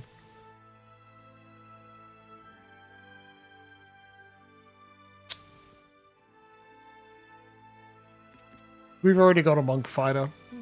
Well, we've got a monk barbarian. Let's take a monk rogue. I didn't even know she was a choice. I seriously just wanted in. Clicked a random person because every other time we've walked past here and it had the you're stealing locked thing, so I didn't open it. If you walk in through the front door, it's fine. Crew rosters, wanted posters, and assorted maps clutter this notice board. What did I just pick up there? The Deadlight Horn. An Ivy War horns used to signal attack allies of an enemy attack. Okay, well, whatever that is, cool. What else named? Pirate Sirius Siren. The Orland's large eyes grow larger as you approach, then narrow to a sharp edge. Her hands briefly ball into fists before finding their way to her hips. With a sharp twist of her head, she flips seaweed green hair over one shoulder. Look who finally washed back up ashore. The edge to her words matches the sharpness of her teeth. Seraphim winces. Ahoy there, Siri. Miss me? My apologies to everyone's phones that just went off. Did I miss you? She growls, a low, prolonged sound. Like a fish misses water, you gutless bastard. For the first few weeks, anyhow. Oof. Till it turned to confusion and worry. Ye said ye'd write every night, didn't ye? Then where were the birds or the boats with your poems and pages? Siri, sweet honey heart. I scribbled you missives day and night. Declarations of passion, sonnets in songs. Well, on account of me being at sea, I never had the opportunity to post them. Sweet honey art. Oh, love it. Seraphim is smooth as. I love that little furry bastard. Sweet honey art. Oh, I'm certain I should believe every word of that blarney.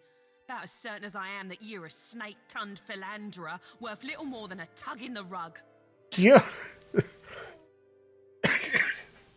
You're a snake-tongued philanderer.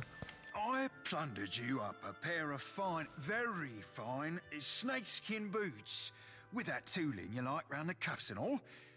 But the gentleman sprung a leak, and they ended up thoroughly sodden. Oh, she scoffs and he looks to you with a shrug. Tell her, Cap. I'm sorry for keeping Seraphine at sea so long, Siri. As captain, the responsibility rests with me. Are you meaning to tell me that you've not dropped anchor at Fort Deadlight in the last 8 months? Her furry brows twist as she examines you. Well, come to have a look at you. Can't say I've ever seen you before. I don't know what the dog wants. It's nearly break time, so I'll speak to her in a moment. This your captain then now? What happened to Ferrante? He's a slaving git, and we might end up killing him shortly. She cants her attention back to Seraphine. Ferrante still be sailing the seas, right? Not for It's long. the rain and twice as frigid. Well, Just gave me a bit of furlough to engage myself in more personal pursuits. Such as an emerald-haired lass who ain't never once left my thoughts. a warm smile blossoms across Siri's lips before she banishes the expression. Now don't go thinking I've forgiven ye a lick, Seraphine. I know you didn't come here looking for me, because if you had, you'd have come with a bottle and without your sodding captain. She points a blunt finger at you. No, you ain't wrong, lass. Wish it weren't true, but it is. He sighs.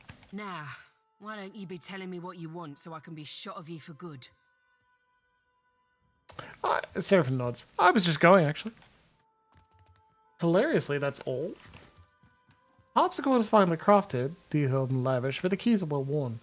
Inspect the instrument. Rig a bomb to the harpsichord? What? A row of wooden keys links to an exposed set of strings. Tapping the keys triggers a small quill to strum each associated string. Harpsichord emits a sad twangy sound when you depress one of the keys. Cool. Rats scurry along among the discarded barrels of grog. Cool, I'm not rigging a bomb to blow it up. That sounds... Actually, sounds pretty fucking hilarious, but we're not doing it.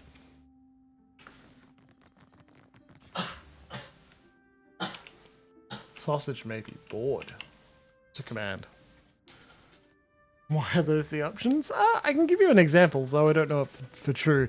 I bet at some point you're given the quest to potentially, like, kill everyone here, right? To deal with part of the pirate problem. Or our 2 parts of our faction are falling apart. Quick, kill half of them, right?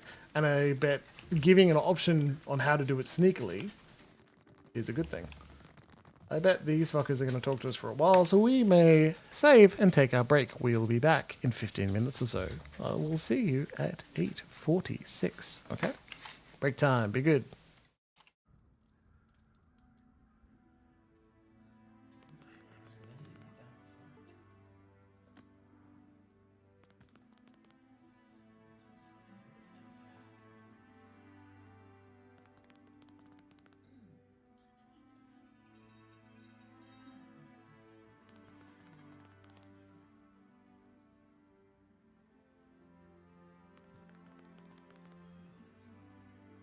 Are we gonna fight someone? I want to throw the first punch.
Can I borrow a sword? I promise to be careful.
I'm safe with you, Captain.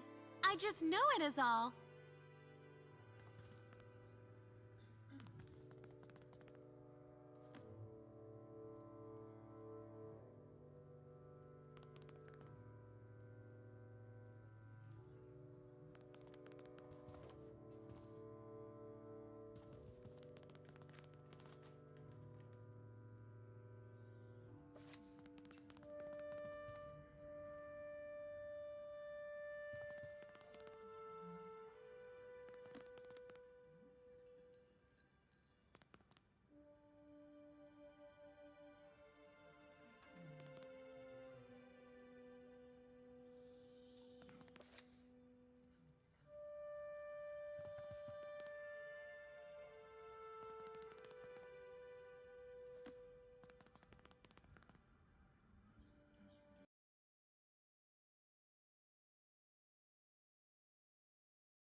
It's funny, like I try and leave the game audio on and then immediately alt tab so you can't hear it.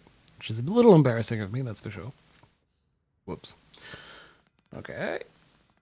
Ta-da, look how beautiful and orange it is. I'm going to move it up further to the camera so the ring light illuminates it in such a gorgeous way. I mean, it looks good to me. This is a variation on a Manhattan called a Rob Roy. It's a very lovely drink. Good girl. Rob Roy is a Manhattan, which is sweet red vermouth and a grain spirit of some fashion, usually a bourbon. A sweet bourbon, too, is a good way to do a Manhattan. And with the traditional and almost like mandatory garnish of a maraschino cherry, which you probably can't see. Let's see if you get it, right? What do you think? Not too... there, you can see a little bit. Okay. Maraschino, and I have still have a jar of real maraschino cherries, even though every time I make a drink with them, I eat one or two because they're just delicious. Luxardo just do an amazing job.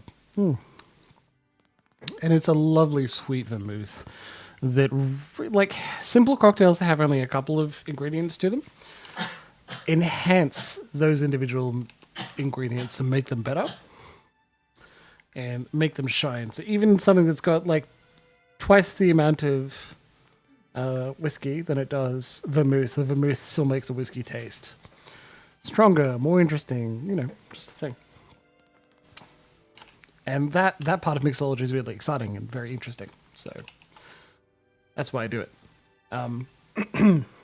Emma Stitch is actually very helpful when it got me red vermouth because I was in a little bit of a funk before we went live and I didn't have any. Now I'll make plenty of Manhattans and Rob Roys, which, sorry, I didn't define a Rob Roy. Rob Roy is a Manhattan, which is usually made with bourbon and sweet vermouth.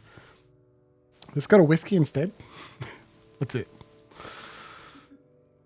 And I used Starwood's peated whiskey, which is I'm still working through. I don't actually drink. So it's got a skulls. very... I just turned them into cups for decoration. So it's got a very beautiful sort of, like, peat lilt to it. Excellent drink. It's made like a martini. As in, put in glass, stir. Strain into other glass. But what can I do, you lovesome? Quick spurs a done deal. Aye, and quite a raucous it was from what I've heard. I always like a good bloodbath myself. Has to be for the right reasons, but this was one. Some of the freed slaves have already made it here to Deadlight and pledged to ship. Wow, good job. You did a fine thing, Captain. Don't think I'll soon forget it. She rubs her thumb over the swollenette around her neck, miscoloured eyes looking up and down. Her lips quirk in a sly smile. Also, I forgot to say, Loxy, good night. Sleep well. Hope the VOD is treating you well in the day in which you're watching it, which is today, I guess, right? So you got a really cool time machine. It's going to be a good one. You feel ever better as COVID marches out of its way, out of your body. And hopefully out of all of our lives, right? You're real good for business. So, here's to hoping our wakes cross again someday. Now, that's not me saying I hope your body makes its way out of our lives, because that doesn't sound very good at all. Honestly, the opposite is much more enjoyable. You've gained an item, Blackblade's Hood. Perception, hits converted to crits with ranged weapons, and Duelist, daggers, rapiers, and stilettos with action speed. That's a pretty good for a hat. Until then, you can trust that I'll be in touch when I need you. Good girl. She tips her head obligingly, then downs a goblet of God's Killer rum that had been sitting on the desk behind her. Farewell. Well, let's go tell our other pirate friend what we just did. Right? I think it's time to go tell Captain Ferrante that he's a slave trading fuck and we'll kill him. Oh, even better than that, You must gather your party. let's put ourselves on the Pirates Council before we... No. I don't know. Before or after? Difficult question. Hey, while we sail there, chat. 1 for become a member of the Principe San Petrino.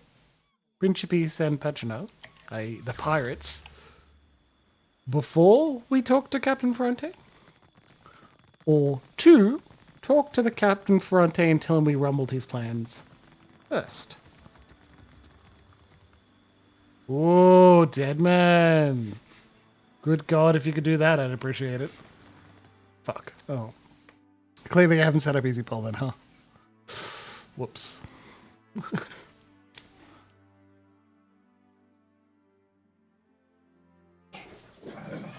Good girl. That's it. We got a quick spell. We actually just got it done, which isn't that far. Oh, we're going to finish Modweir's quest. You can get Nightbot, you can. Well, there's also an option for Cloudbot. I just haven't enabled it, and I'm not doing it right now. Good. Amazing. Okay, that's it, Marvel. Yes. Okay, I'm sitting back a little bit further because I'm playing with the dog with my feet. You can probably hear her. Right? Yeah? Her. Marvel. Yeah. Vicious sausage in the background. Rope toy deserves to die. Bitey bitey scrabble. I'm not crazy. This is the floating headman. Berna? A repeat customer. I like your type. Hello. I'll stock you up. No. We are talking to every named person on this island so we can find Thanks Modwin's again for previous your help. owner. We couldn't have done it without you. I did it. How was I? Remembered me Bloody lines. marvellous, I bet. That's her! Is it Desiril? But it is. My dear friend. No. Yingfrith. You are keeping well? As you approach Yingfrith, she tenses but does not turn. Her eyes go wide when she meets your own, shoulders high with a hunted look on into her long face. Modwir strains in your grasp, pulling desperately towards the figure in the crowd. Who are you? What are you doing here? Her face is pale, her brow beaded with sweat. I'm a friend, or it could be, I'm here at Modwir's request. I had thought... I hoped to never... She rubs a shaking hand across her eyes, which are red-rimmed and bloodshot. Why did you bring it here? She sinks back against the stone of the doorway. What doorway? And hangs her head. You said you would come back for me, but you never did. Modway's voice is unsteady, strained. It pulls towards Yingfrith as if it were a needle in sheer lodestone. Alone for all those years, picked up and discarded by countless strange hands, hoping every time that they might be yours. What did I do wrong? That is a lot, comrade. I can reset the figures, or I can introduce things that are of a ridiculously, obscenely high cost that you can spend them on, huh? It was no fault of yours. It is I who am to blame. Yingfrith kneels and lays a scarred, tentative hand on the flat of Modwir's blade. You clear the care for Modwir. What happened? It was shame. Yingfrith runs her fingers lightly down the length of the blade. Modwir leans into a touch, warms beneath it. I was born a cipher. As a young woman, I was apprenticed to a master animancer. He was keen to refine the art of housing souls, and he believed someone of my abilities might be an asset to his aim. I think that is a good assumption, My Yingfrith. parents made a pretty copper on that deal. She spits on the ground and grimaces. Were you a slave? Goddamn. When I left him, I took Moldware with me. I thought it was my responsibility to look after it. I decided that my penance for Moldware's creation would be to hunt those who used animancy for terrible ends. I keep calling him Modwir. I think her name is Modwir. Modwir is a better name. At least realize you're at fault. Most don't. Do not make the mistake of thinking me noble. You don't know the things I've done. Just muted myself beforehand. She pulls her lower lip between her teeth and looks briefly away. For a time, I took a position with Dunreed Row in Defiance Bay. I saw things that haunt my nights still. Yeah. With every unscrupulous animancer brought to justice, my guilt grew, knowing I was their equal in the evils done. She shifts her weight from foot to foot, unable to meet your eyes. I fled for Deadfire to the Principe, but I was too naive to know that shame has fleet feet. It devoured me. I thought if Moldware were gone, I might finally be free of my shame. That's a lot of highlighted messages. Alright, the cat at speed leapt onto the table, knowing that I'd probably try and stop him. So enjoy this tale. Oh, he carefully avoided the camera. What a clever cat. But what of you? What do you want? She takes an unsteady breath and turns her attention back to Modweir. I don't remember my life before, so I can't hate you for stealing it from me. I don't know if I will ever be able to forgive your betrayal, but... The sword leans heavily on Ingfrith, pressing its hilt into her thigh. I would still prefer to stay with Ingfrith if... The cat is currently on my mixer, so if something happens, well, that's why. Such a little shit. Here I have multiple animals. I'm entertaining one with my feet. And the other is demanding to eat my, lick my leftover bowl.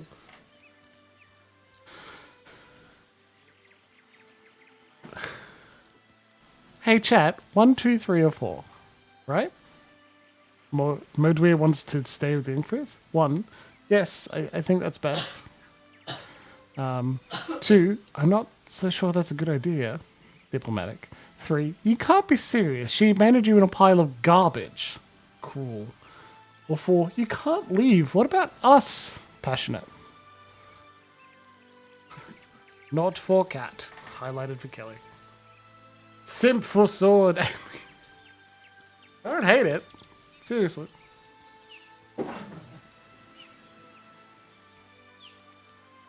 Oh, baby, you fit so nicely in the palm of my hand. I just want to feel your weight against me.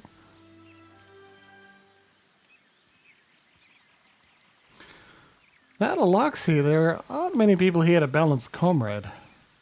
I would just unleashed Golem King. But with no other votes, we'll give it just a minute. I think we're likely to press number 4. You're not sure? Yeah, it's a hard one, isn't it? Right? Modweir is, and has been, Slam Shadow's favourite weapon for a bit of time now, right? Fully soulbound her. Our soul is bound. We're just going to give that up? That's a tough one. And while you deliberate, I get to sip alcohol. I believe Modweir is also feminine, but yes. Seriously, threw her into a bit of garbage. We found Modweir in not a refuse heap, but underneath the city of Nekataka, in the pit in which they throw the worst criminals. Well, not specifically their worst criminals, just their criminals.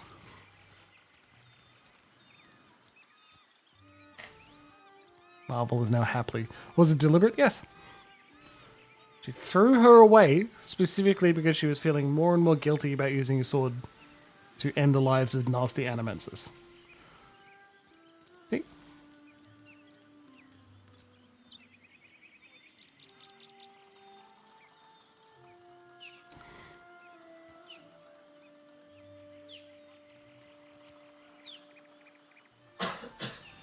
Alright, 1 for 3, 1 for 4.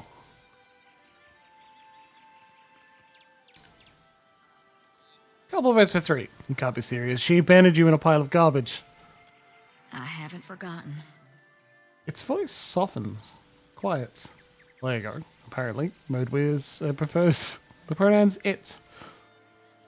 Seraphim likes that. Impassioned. I do care for you as well.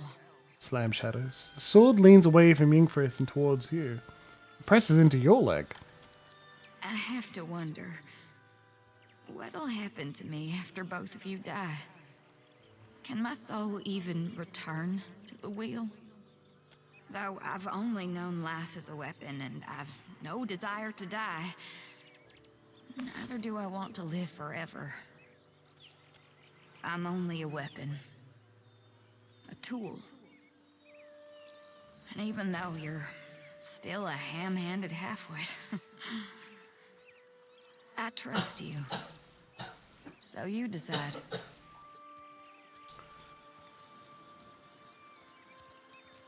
As a watcher, we can return them to the wheel. I don't know if we've done that recently, but it's certainly possible. We can untether, unpick the Adamancy, and make it happen. So, 1, Modweir's welfare is your responsibility, we can say. Probably to Ingfrith. 2, I'll take up Ingfrith's duty to Modweir if she's so determined to abdicate it. 3, stay with me. Stabbing monsters without you wouldn't be the same. Or 4, attack Ingfrith. You have to pay for this abominable act. Yarr!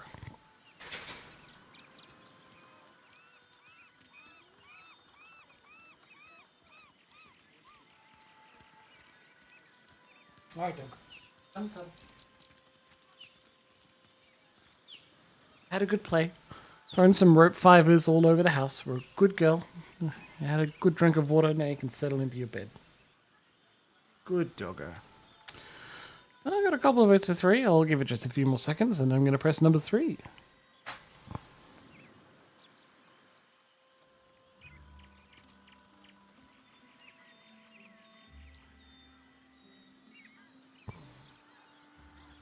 Stay with me. Stabbing monsters without you wouldn't be the same. I'm never happier than when we're covered in blood. Modeware takes a deep, shuddering breath. I'll stay with you. If you'll have me. Then things will remain as they should be. Ingfrith touches the flat of the blade with something akin to reverence. Be well, Moldweir.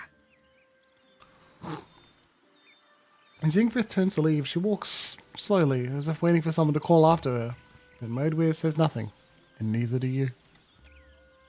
You feel a feather-light touch in your mind. Countless voices swell, and their ethereal tongues speak only apologies. Then, like the breeze, they're gone. Modeware's soul remains in the sword, but is no longer bound exclusively to the Watcher. Modeware's been placed in the stash, and now can be bound to anyone.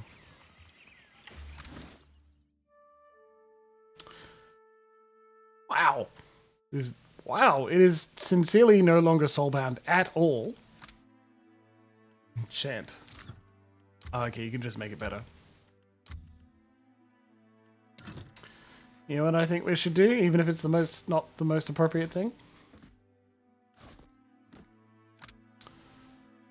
Okay, so first the perp, lots of extra damage, accuracy, penetration. Damage dealt as burn, one above health, and dealt as freeze and below. Action speed whenever you hit, but stacks. Grants bottoms up. Once per encounter. Strike with patrol, inflicting crush and shock and stuns. And you're immune to intellect. Oh, we can still talk to her. That's good. Hey. So...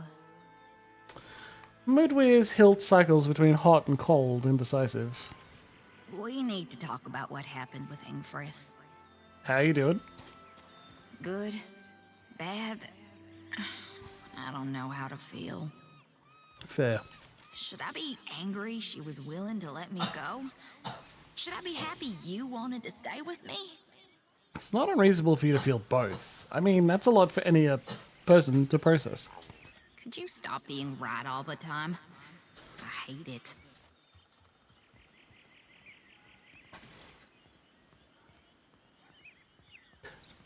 I've been accused of that a lot. But so is Emma. You know what?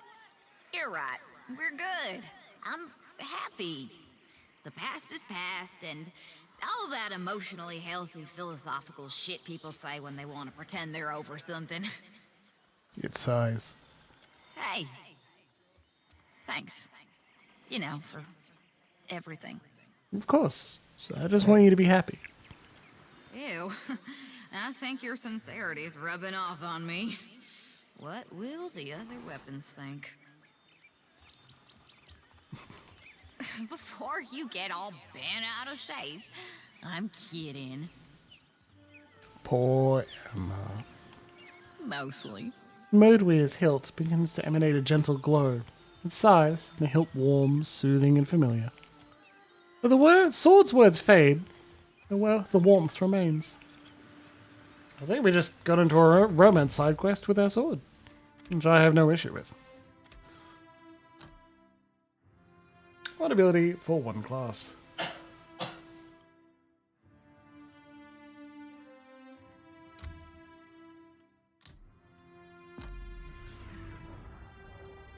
That's true. Much lower down, right? Anyway, we were making a bad decision that is fun. Legendary. Emerald. Adraban. Region.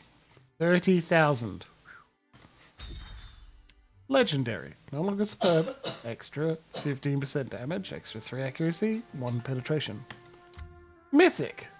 Mythical Adrastone. The only one we got. We spent a lot of points starting the game to choose it. We're doing it. Modewear is our babe. She's our best sword. Baby, she's going to be mythic. An extra 15%, extra 3 accuracy, and extra 1 pen. We can no longer improve Modewear. She is as good as she'll ever get. The plus sign is gone. This is our mythic sword. Slam Shadows. And his sword, Modewear. Miriam's Ward. Extra Engage. Oh, the Zagus is pretty good. Weapon damage reduces, it comes in. It's Beacon. I think we'll formalize his position of this Bastion. Place minor health over time when he falls near death, or I think Father's Bastion. Yeah. There you go. You can no longer get... Well, we can get Legendary. Wow. Actually pretty cheap, to be honest. Superb or Superb? This one's just 2 Kraken's eyes. Well, that's easy. Let's do that. And look, this is real easy. Peridot, Ondrataras, Pirates, just the money. This is what the money's for. Remember how I was complaining? Just buying random shit? This is what we're supposed to spend it on. Rat Slam, your sword and shield are both legendary items. Oh, you can't get the mythic, but it can get legendary, of course. Still, that's pretty good. Of course. Aye. Nice. I don't think it's fair, personally, to just declare, alright, thanks Modewear, you're no longer soulbound, I'm going to give you to my rogue, and he'll stab. I know, we'll give it to Vela. She's always asking for a fucking sword. Let's give her Modewear. What's wrong with giving an impressionable youth a sword that has no other wishes than to be dangerously coated in blood?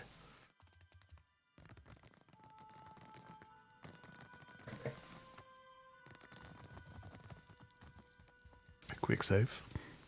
When one makes a business arrangement with me, I expect them to honor it, Casita. I never said I'd do it. Go check the VOD. I very sneakily never said I will totally do this thing without complaint. Need I remind you, the entire point of dealing with a Chaffet Crookspur was to make inroads with them. My special associate. He tugs at his sleeve, cuffs irritably. However, we shall consider this an opportunity lost and put it behind us. You do still hold immense value as an investment for my success. The captain nods. What the fuck? I actually kind of expected him to be like, I'm going to kill you, and then we'll be like, no you won't, and we stab him in the chest or something. Come, let us share a fine conversation. I'm curious to know you better. Miko, do you know how I have lived so long in this life of piracy? Good aim and lavish looks. He chuckles, sounding pleasantly surprised. Conspiratorially, he leans close. You may already be aware, but I am a Dokotsi Paladin, the first chair on the Consuelo, and my crews have been known to call me the last Marcheso. Contrary to popular belief, I do not overly favor speaking of myself. Why haven't you explained yourself about slavers, you piece of shit? I have questions regarding the Principe. Who better to ask than the first chair and highest rank on the Consuelo, Mes Casitas? Ak, what is it you wish to know? No, I'm out of here. Come. I'm seriously just saying about more is a pity. Fuck off. I don't want to talk to you. I'm actually pretty sure the next step involves joining the pirates as a captain, right? I don't want to talk to him. I don't want to be his friend. I don't want to hear about him. I want to leave.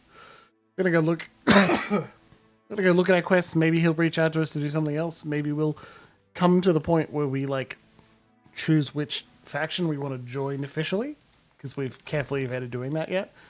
But right now, he gets nothing from us.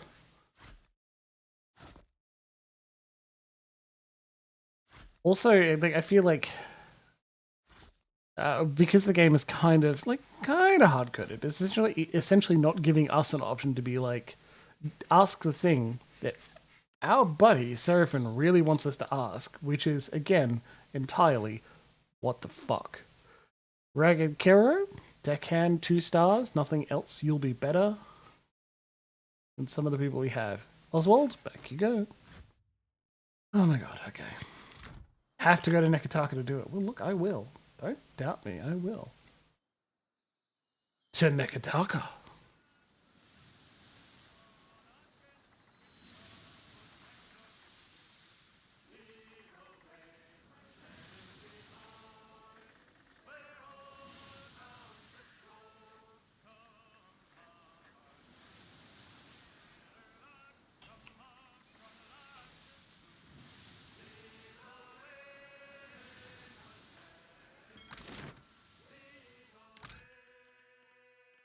Not there. Here's how we do ship management. Okay. Right. On the shop rock. Tuleak Longfrost, you can stay. You're going to be the best. Oswald, you're too spread out. I sincerely need someone who's going to be only the best deckhand. Handsome Lion, my friend, you've got a dot in helmsman and cook. If I would have loved to keep you on the ship if you just had one of those, not both. Navigator. Coreto is a master navigator and he's already the best. Worthless Idiot is also currently a master navigator. I don't think we need to change that, I'm afraid. Novice Cook is Shizu. But Hamer is also the best. What we can do, swap it out. Have our master navigator here, just in case our current, if Worthless Idiot gets injured, we can swap him out. Yeah, you're going to be the best deckhand either, Kathena Stormheart, as well. Mother Sharprock, I'm glad we have you, but I'm afraid I'm replacing you with Kathena Stormheart. Need a better bosun, too.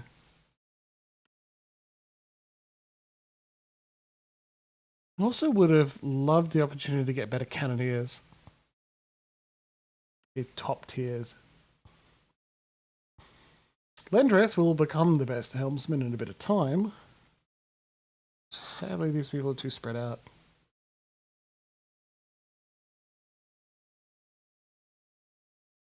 Oh well, that was good. Right. Speak with my... Well, we should do that. It won't take long. Pursue the godlike pirates 2 dunnage.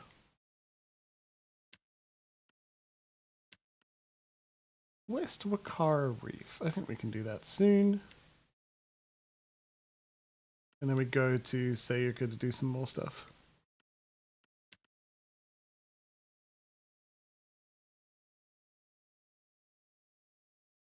I thought we'd done that.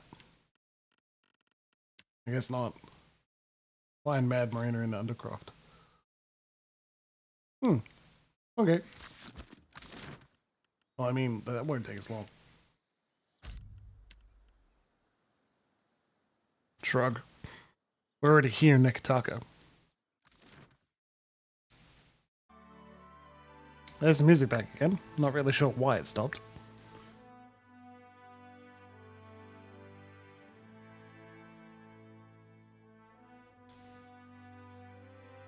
We're clearing up the game. You can see how many completed quests we have.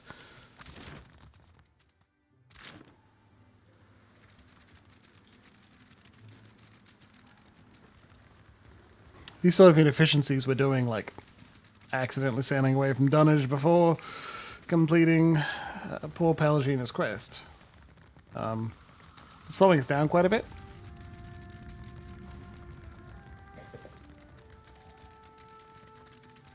Also, my propensity to ask all of you to vote versus just making decisions much faster. Captain Mad Morena. Hey! Bide where you are, lovesome. She also calls us lovesome. Well, regale me. Punch her in the mouth. You know Daria? Of course. He's my landlubbery contact in the gullet. Once, he was a master sailmaker. Lots of Principe crews vied for him, but he lost his footing in the rigging one day.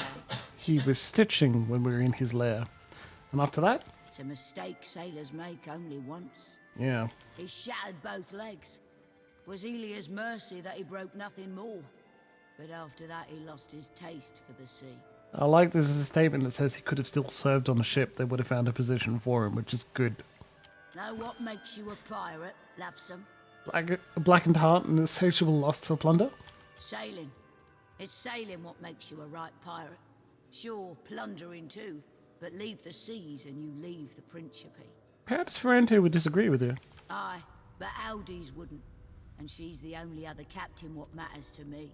You don't see me flying Ferrante's flag now, do you? My loyalty lies with the new blood, the future, and the strength of the Principe. Come to assist you as a favour to Captain Aldis. She always has the most lovely and interesting sorts vying for her attention. Suppose me and you ain't so different in that regard. Mad Marina grins wolfishly, all teeth. Someone like this. Say I happen to have a fella wanting for a full shipment of crude luminous ardra, but I have no ardra to sell. Loot me no less than 3 crates, and I'll be, let's say, better inclined to do you a favour. If you're a particularly daring sort, you might snatch it from under their noses. Them Valiant trading princocks have a stockpile of it in their mill in Queen's Berth. And now we know the purpose of the Luminous Adra mill. Otherwise, you could raid them in shallow waters as they ship it in. Best make room for a ship of Luminous Adra then. Apparently I've already got it. Okay. I've got the Luminous Adra. I invite you to hand it over swiftly then. And Captain's expression brightens, lit with her greed. Yeah, major positive with Ben, Chepis, and Patrona, and positive with Delver's Row. Ah, what lovelies. Aye, fine work you've done. Work I won't be likely to forget. 8 crates of Luminous Adra. Still, we already had it. And neither will Captain Aldi's. Best believe I'll be sending her a missive to sing of your praises. Cool. Free saver. Love it. I'll be on my way. She dips her chin in a gruff nod farewell. Alright. Well, that was easy. God, I love stealing shit from pirates. I love how some of our people, after sailing for days, still have Constantine's massage buff because God is good work, I guess. And Seraphin's hungover, apparently? I don't remember why. What a good pirate.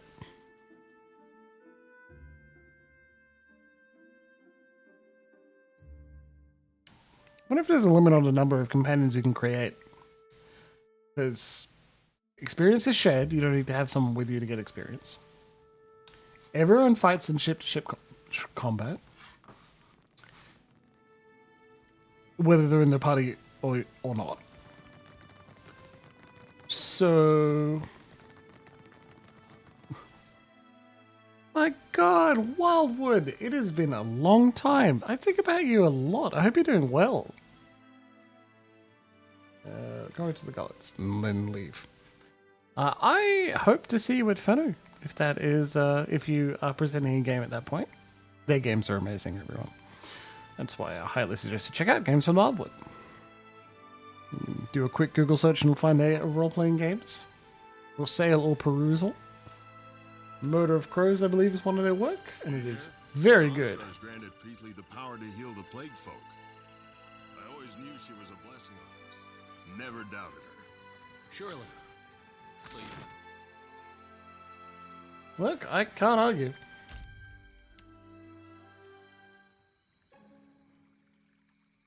I'm learning a...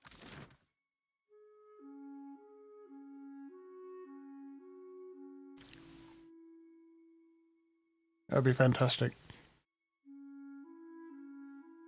This weekend, good God, is it that close? It is. My word. Time just flies. Alright, we're going back to Dodge. I know. Good pirates don't have livers. Where did the year go? It's been a struggle at times. There have been certain absolutely amazing high points. But I'm afraid not everything can stay up in the air for too long. Reality once again sets in, which is disappointing, but hey, you know, it does that. You can't tell it no. Good pirates don't have livers. No! You can just take other livers, take livers from others, right? That's what pirates do. Okay, we'll grab you back later. Palagina, we're looking for a group of godlike. You are, comrade, good lord. It'd be lovely to see you in person at Fenno. Since Emma and I didn't pre-reg, we'll likely turn up on the check-in desk. My god. Palagina, how is it nothing about what the gods are up to seems to faze you? When you think the worst of them, the worst they can do comes as little surprise. Don't you at least want to hear what Aethys has to say? Only a fool would trust what he had to say. Whatever he said would be just another lie. I'm not saying it wouldn't, just looking for... I don't know. Oh, poor buddy. Who did that? What's a good word, Scuttler? Still an inquirer. Yeah, that guy was tough. Well, check a disc. Well, I'm so glad to hear that you are volunteering. Keep moving. This here is for the crew of the Divine Barge. You ain't a part of it, so you ain't getting inside. Principe said Pageant good. I'm in a good graces as a Principe. Surely that should count for something. Listen, I'm from the Deerwood. We don't lick someone's boots just 'cause they're important. I won't even curtsy when I throw your ass out of here. Now get! Père Complanque, let us pass. I know you have Jacquelot. I have known him since I was a girl in the Republics. So, why should I care? He saved my life. He has saved the lives of many of our kind. Whatever you think he has done, you have the wrong idea about him. Grimace twists her face. She rubs the fur at her right ear, looks at the door, then to you. She's telling the truth. Fine. I probably won't live to regret this. Yeah, Emma and I didn't pre-reg this because we just weren't sure how the week would go. So, I'll have to be there on sign-up night and be like, alright, who's looking for a Jimbles? And then push away the throngs of hoarding, adoring fans. And then join some games that need an extra person or two. Maybe Emma and I will play together. That'll be fun. She turns to the door while sliding a key from a pouch at her waist. With a quick twist, the door is unlocked and opened. After you. She motions to the door.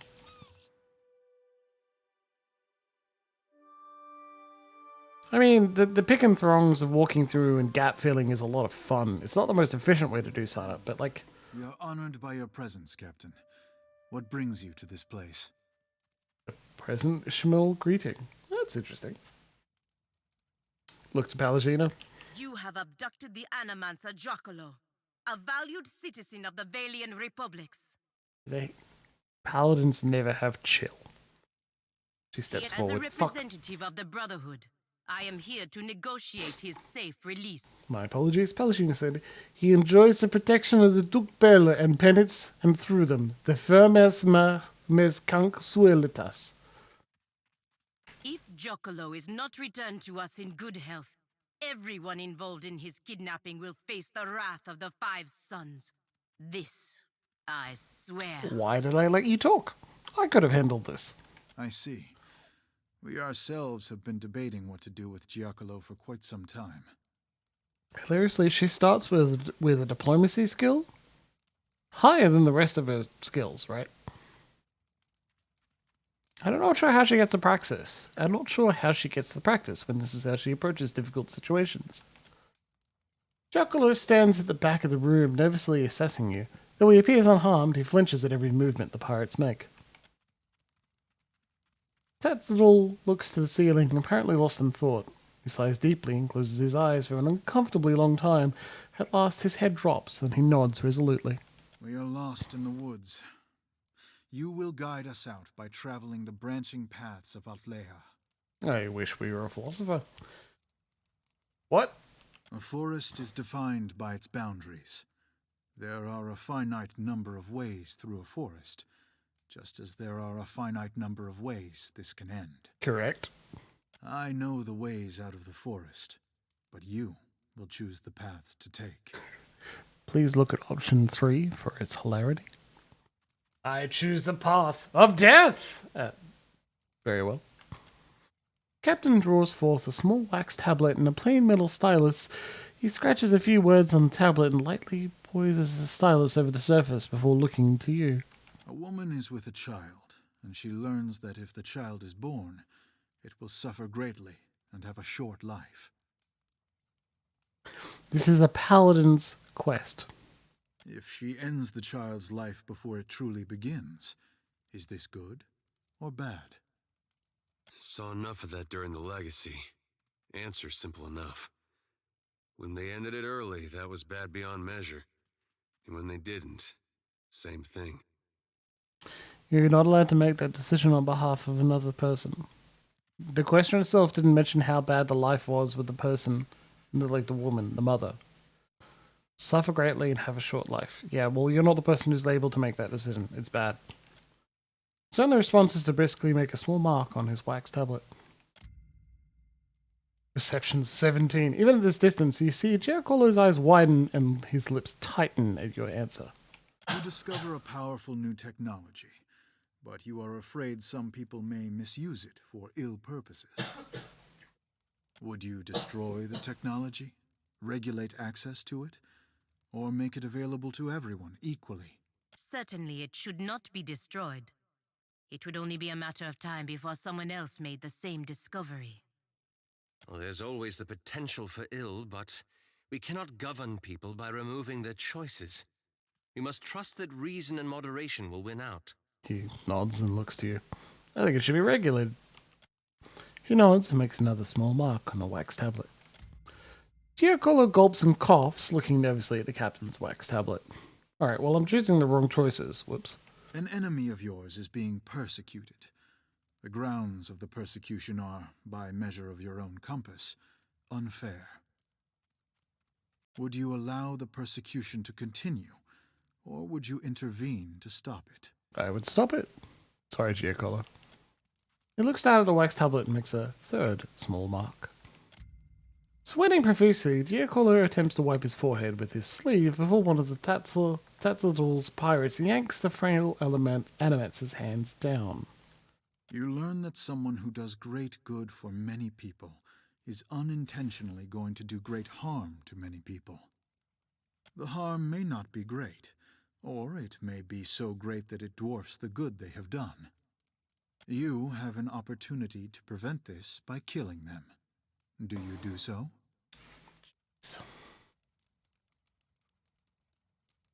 Learn that someone who does great good for many people is unintentionally going to do great harm to many people. The harm may not be great, or it may be so great that it dwarfs the good they've done. I would not kill them. Very well. He makes a fourth mark on the tablet, then takes it in both hands, counting the tallies. Your path has led to this conclusion. Giancolo will be killed, and his research destroyed. Okay. Que? What is this? You haven't even explained what he's done. Good question. Giancolo has discovered a method by which one may detect a godlike fetus in a mother's womb. Uh-huh. Tetzitul's words hang in the air. Captain waits for Palatine reaction, but she remains silent. She clenches her jaw and nods for Tetzitul to continue. In the Deadfire Archipelago, parents consider a godlike child to be a blessing. From Bereth and Helia to Andra and Galawain, all are beloved, save those of Scan. Yeah, fair. Appearing mutilated at birth, many godlike of Scan are killed with the tacit approval of the tribe. Those who aren't killed lead miserable lives. Jesus, option number 2, what the fuck? That's awful. I agree, as does my crew, which is why we decided to bring Giancolo here to decide what should be done about him, and his research. And now you're going to kill him because of how the Watcher answered your stupid riddles. Well, someone's well practiced in Socratic questioning. This quest is clearly written by Chris Avellone. Yes. Feel free to elaborate. Our group was conflicted, so I posed to you a series of hypothetical questions, absent the specific context of our current problem. While you may have deduced some hint of the context during the questioning, It was a less biased Oops. method of reasoning than we were engaged in. Do you think they give you this option if you were like straight up a godlike, right? I think that would be really funny. It's just that you keep interacting with Skaen in... It's part of Skane's divinity to be subservient to someone and still hate them, right? And that doesn't feel like a god of rebellion. Remember that one of Skane's monikers is the quiet slave. He's sincerely supposed to obey. You know, that sucks. It sucks. Milani in Pathfinder is a better example. Yeah, he's a weeder. He's a fucking dick. I wish he had a solution to the Hollowborn crisis that was like, empower the lower classes. Because how could you say no to that? That's fucking rad. Imagine that. One of the answers is not like, empower everyone in the Deerwood equally. It's like, grab the most downtrodden, empower them with enough soul energy to start a rebellion and kick the asses of the Duke Bell. Or... that would be great, but he doesn't give you an option. I believe he goes to Wodica. His whole plan is like, give her more power. That's a bad idea. Wasted. And the idea of the Skaen effigy is cool. I love that it gives, contextually and in universe, it gives Skaen worshippers and the most downtrodden and the slaves like a weapon that can never be taken away, because the only thing you need is faith and self-sacrifice, and with those two you can rip down a roaring rampage of revenge. Yeah, especially the children in vindictive revenge. Exactly. If there was at some point you could talk to Skaen and he's like, I don't actually appreciate the plan where they were abduct the child and impregnate her with the power of the effigy so that she will die and then kill her family. Like, if that cult of Skaen had members that were like, I think we should honestly just start a rebellion normally and not have this truly awful plan, it involves a place to sacrifice one of your companions. After all, for us, this is a matter of life and death. I have to say it's a poor way to make a life or death decision. There may be superior ways to debate this subject, but it is the best approach I could conceive. Now we've left with no option other than to say nothing? Okay. Now, if you will excuse us, we must deal with the matter at hand. You have my word that it will be swift. He sounds nice and reasoned. He's still saying I'm going to kill someone, though. Panicked, Palagino looks at you, eyes wide. Hey, chat, 1 or 2. 1, attack. Nod. And 2, shake it. Essentially, 1, kill the godlike to save Giacomo, or 2, shake head and let Giacomo die. We've killed people for less. Yeah.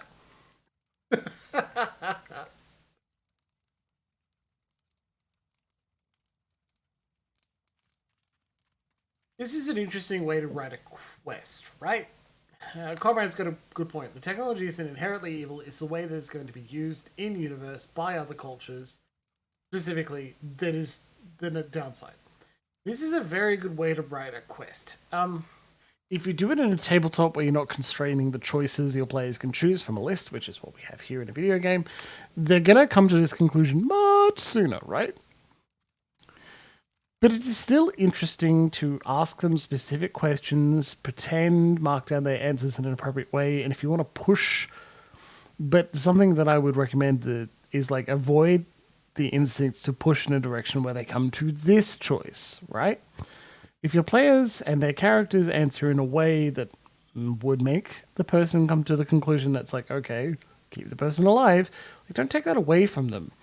The lesson here of Neverwinter Nights having the trial, Neverwinter Nights 2, and you can win the trial, and then you get like you get a trial by combat as soon as Torio begins to lose the trial, and you get to do the fight anyway. You can't adapt that particularly well to tabletop because you want to make those victories feel important. See, if you convince Captain Tatzetl pet saddle to not kill the dude. Let him have that win. And honestly, perhaps take a moment to say out loud, "Ah, yes, you have convinced me. This is very impressive. I did not expect to be convinced. You are very clever. Thank you for answering in this way." And then you can see some of the other members of the crew be like, "I don't agree, but you've got, like, the good rationalization. Someone being on the outside made me feel XYZ about the decision. Thank you." Cool. Remember, like, one of the good watchwords from Powered by the Apocalypse and other games that are powered by the Apocalypse, sorry, Apocalypse World and games that are powered by the Apocalypse, is to note that you should be the cheerleaders of your players. You should be cheering them on, right? Characters, you're like, yeah, you're the biggest fans, and you give them challenges so that when they overcome them or when they stumble and then eventually overcome them, you're really excited about it. That's good fucking advice. Near universal. Anyway, let's kill him. We've only got one vote. 2. Shake head. Pelagina flexes her jaw and sneers at you before turning to face Tatzel. Yeah, she's also a paladin, so it's not surprising that she has her own opinion. I cannot make the same promise, Captain. Permet consuelias! Oh my... Okay, no. For a second I thought that was Pelagina. She turns on us. Okay, so we bring her in here. We have to kill him. Okay, well. Whoop! Going for him. Ooh. Did we quick save before we walked in? No, it was an auto save though. Oh, misread the dialogue? Okay, well let's go back and do what you actually wanted.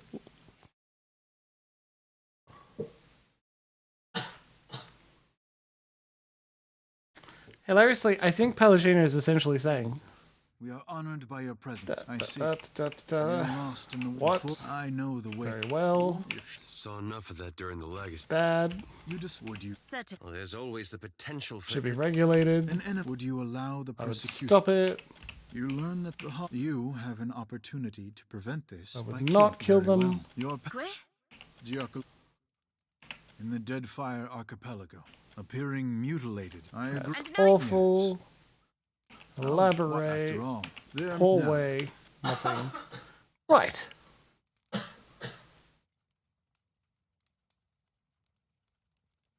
Pretty sure it winds up in the same fight. Yeah, but we can make Paladina not mad with us if we attack. I cannot make the same. Wow, that's the exact same dialogue. All right. So here's Giacomo. We need to move very quickly. We can get there. I believe we can. Cannot act, be attacked, or affected by abilities. Right. Cast your save person ability. I need you to try, not detonate. I want dominate chain. We don't have dominate because it's a phrases thing. Whisper of treason it is, baby. It's got a 100% chance to resist. That may not go particularly well. Yeah, that doesn't harm allies. Let's give that a go. Nothing that.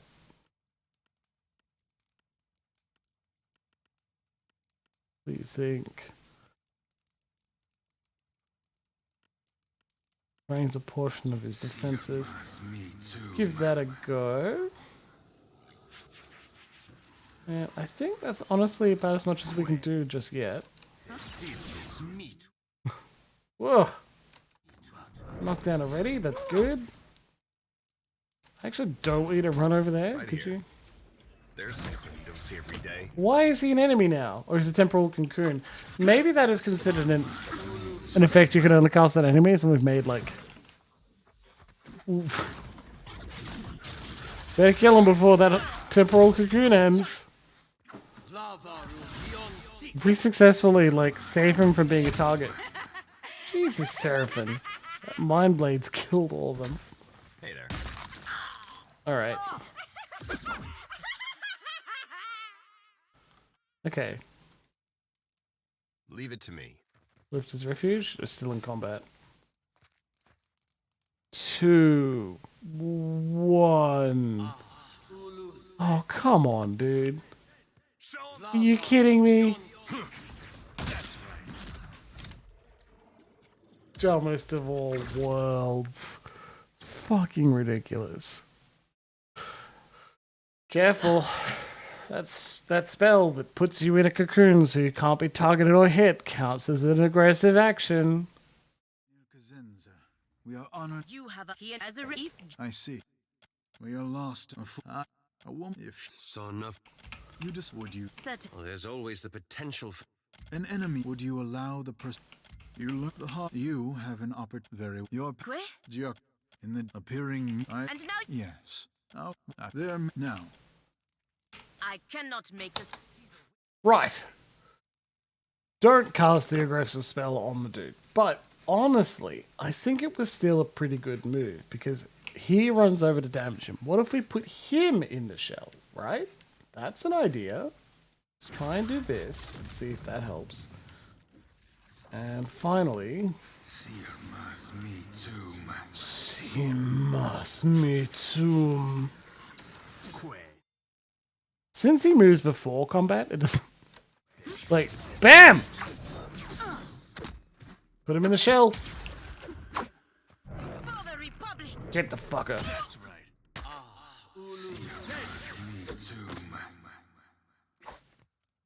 Those sort of like casting words, probably a lot of fun to record. Imagine being told in the recording booth, no, that sounded a bit normal. Could you say "see mas me tomb" again better? What do you mean better? Just like more dramatic. Like, oh, I'll give it a go. Absolutely.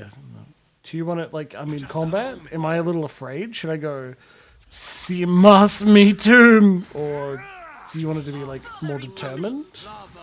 But if I say "Lavari beyond sick" in like I know what I'm doing, this combat's gonna turn out okay. Sato was a fool to provoke such a fight. Even so, it's a miracle that Giacomo survived. Palagina, I'm calling you on your shit. You provoked that fight. You did. We had to reload it 3 times, but you did. Say it with more anger. Okay. Simas mitum. Is that better? And now we have saved not only the man, but his research as well. Agressima Watcher. Yeah, we're gonna tell him that it can't detect Scan or Galloway. There you go. Palagina, is that you, my girl? The old man's face widens into a broad smile as he holds out his arms and awkwardly gambols towards Palagina. Palagina kneels down at Giacolo's approach and places her head against his chest, her arms around his thin frame. She closes her eyes and smiles as he holds her. I thought those pirates would have been the end of me. Not if I could do something about it. I owe you too much to let something happen to you over some nonsense. A shadow of concern falls over the old man's face. His forehead grows thick with worried wrinkles, and he gently pulls Palagina to her feet. My girl, what that satyr said is not nonsense. He had good reason to be afraid.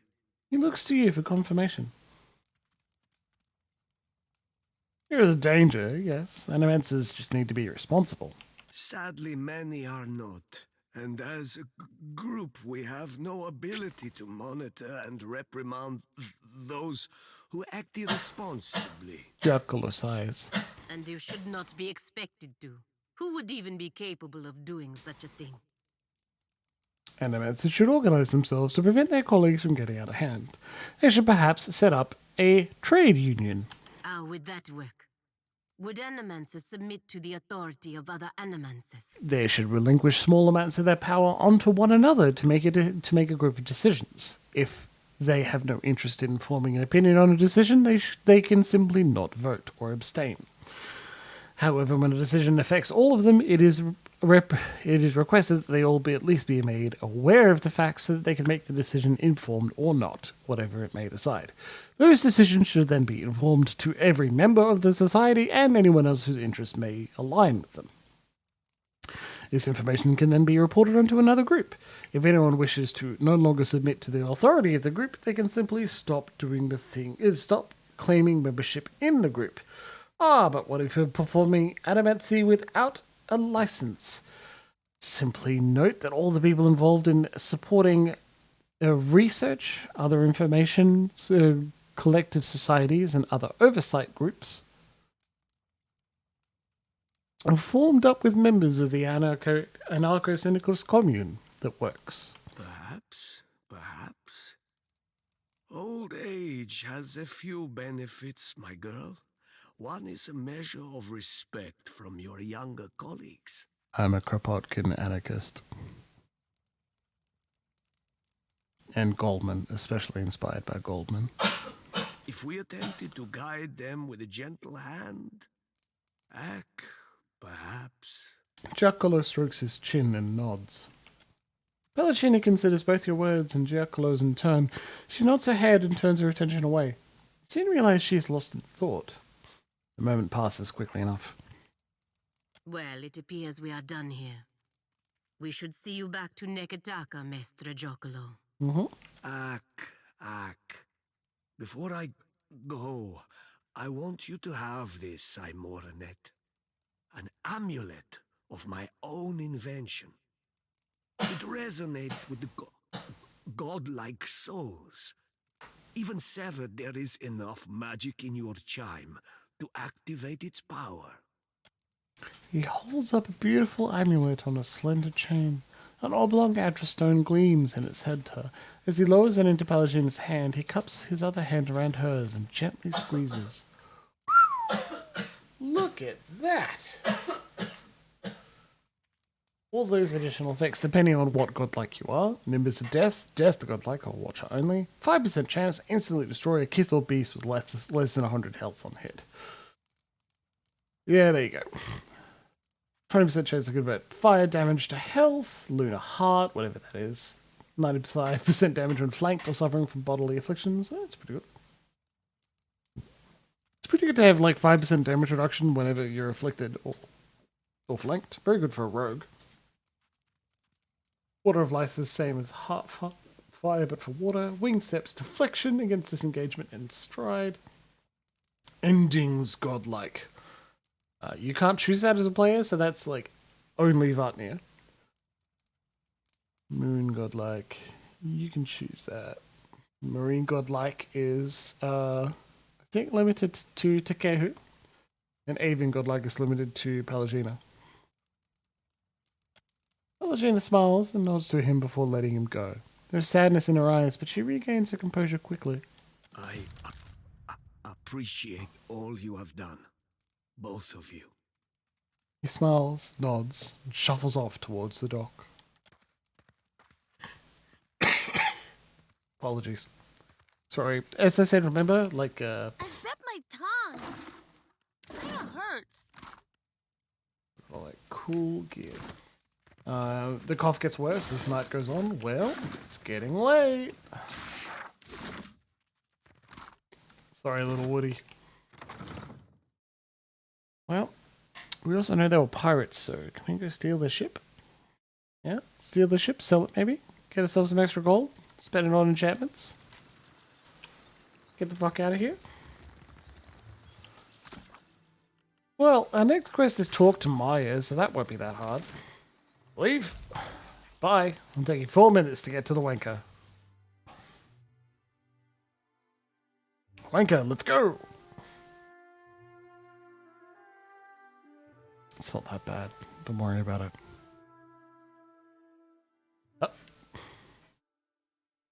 Wonder if we can talk to the steward yet. Because we still can't, and that's a very weird bug. I'm supposed to be able to ask her, like, just updates about what do you think you should be doing. She's a friend of yours. She's a steward of Cadnua, even if Cadnua was, squished. Hey, Merc. Damn me, the cops run dry. You are a drunkard. Oh, God. I should change these bandages. Yeah, he's a boyfriend. We should talk to Takehu. Shaking his head, Takehu seems uncertain of where to place his focus. He draws and expels heavy, whistling breaths through his nose. Do you want to talk? And to my tribe, the Water Shapers were keepers of the past, our connection to the ancestors. His speech rises in intensity, though he doesn't seem aware of it. How the guild heaped praise on Ngati's chosen. You. How they congratulated themselves for acquiring me, I say. Whoops. My cage was a gilded one. Their dragon, he was not so lucky. don't know if an enslaved dragon is an equal comparison. Captain, we are talking about me. There are no small comparisons to be made. Takeru, for fuck's sake. The guild teaches a likeness of Ngati's art. For shame. But they posture before outsiders like masters of old. He holds up an authoritative finger, breathing heavily. To inspire the world with Ngati's gift. This is my calling. Nekataka needs your strength. See that the guild remembers that. None of this changes how I feel when I practice the forms. Like swimming over an ocean trench, I say. He crosses his arms over his chest and sighs. But Pariki twisted my art into a perversion. An echo of what it should be. Mm-hmm. The guild must change for the Hawana to grow. I say that as Ngati's message delivered through her son's mouth. What do you plan on doing about it? I will bring a change not seen since the days of our ancestors. Takeru thumbs his chin, considering. Our legends speak of the covenant with Ngati, one that defined the tribes for generations. Mm-hmm. The ancestors gave her unwavering devotion, and she gave them a gift. Takeru sighs and lazily scoops a palmful of water droplets from the air. They form a rough approximation of an anglerfish. Losing Ukaizo severed our connection to the gods. Over time, their gifts diminished. Anglerfish turns belly up and puffs into vapor. The tribes have never needed Ukaizo more. With Ngati's blessing, I would bring Ukaizo to them. Tell me what you know of Ukaizo. An island, a city, a dream. The best of our people, before Cataclysm buried it under ash and waves. Others call it the heart of the Hawana Empire. More still, call it home. Bit of dialogue to finish the evening isn't a bad thing. I'd like to draw your attention to the cannons in our ship. They look like double bronzes, and I think when you trade the cannons equipped to your ship, it changes what cannons are pointing through. It kind of makes me want to get 6 or 12 Magranite flamethrowers and see what they look like. What would you expect to find in Ukaizo? The bleached bones of the past? Lewd sculptures? You wish. No one knows what the Hawana left behind, and there is little enough for us to guess by. Ngati gave you water shaping. Ikera, talent like mine was once effortless, I say.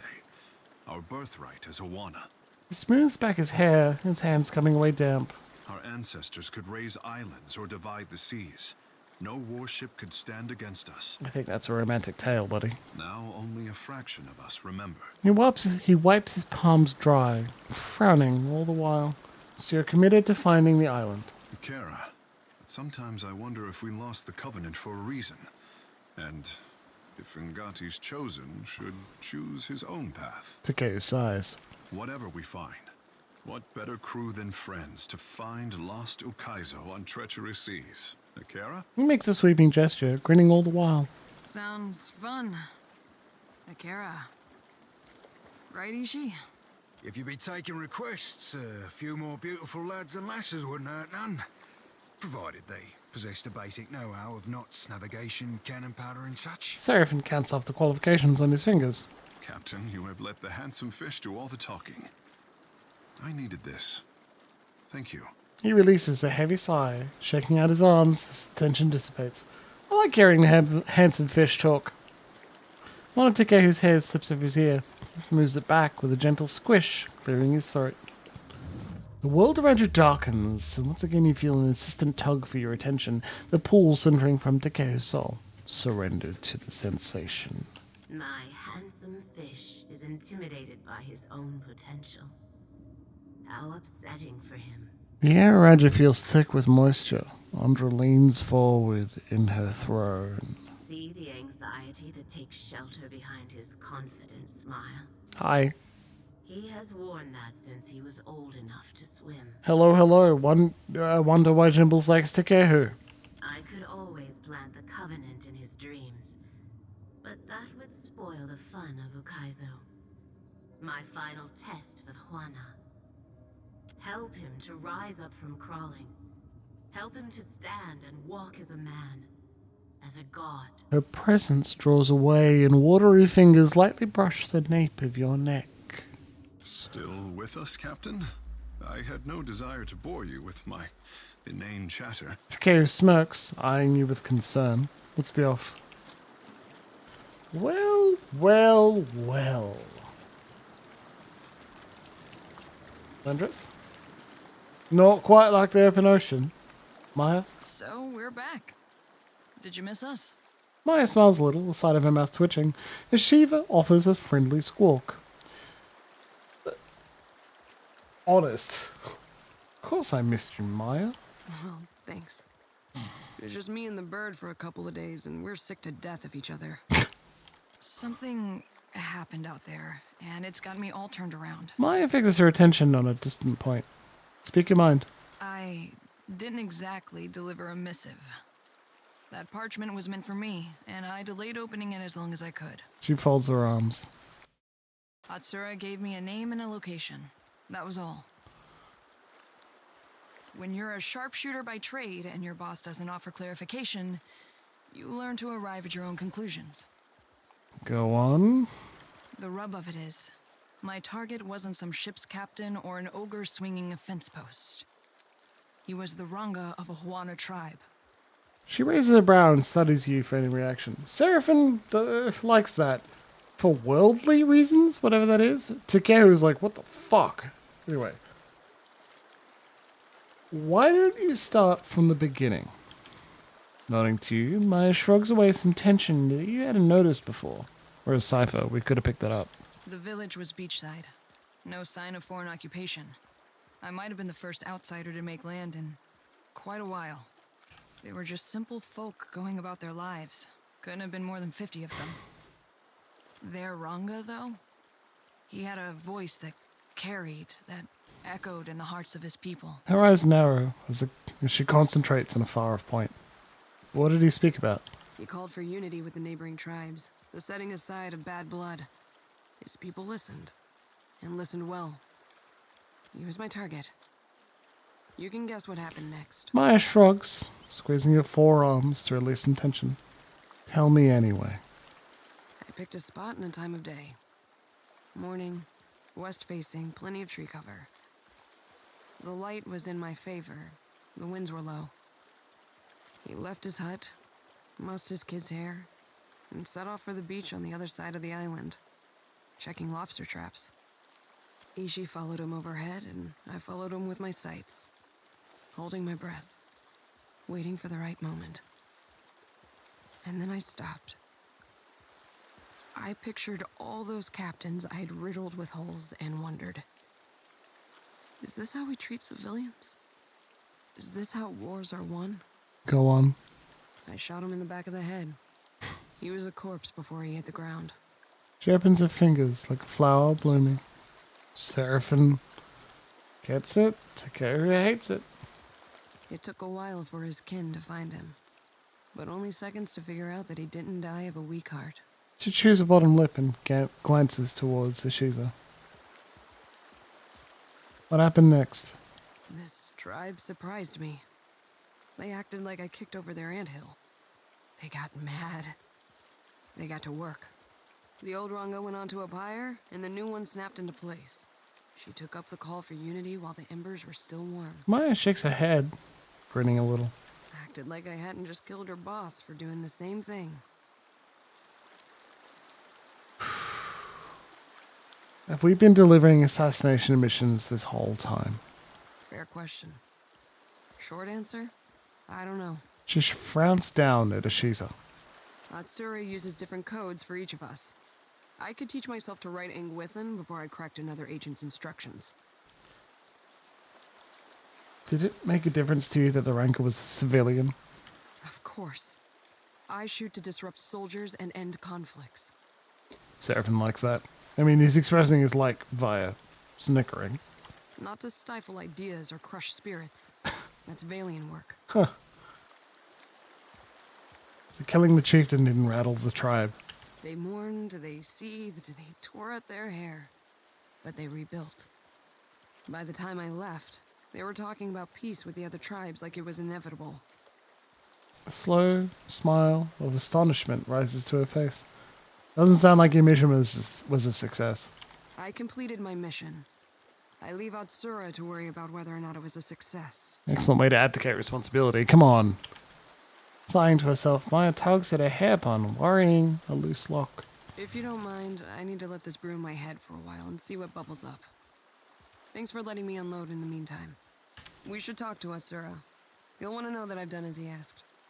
Give me one reason why I shouldn't tell everyone at Deadfire about this. I don't want to say that just yet. Let's be off. Right, well, our good friend Comrade actually kind of gave that away a little bit, right? But it's not a bad thing to discover. Like,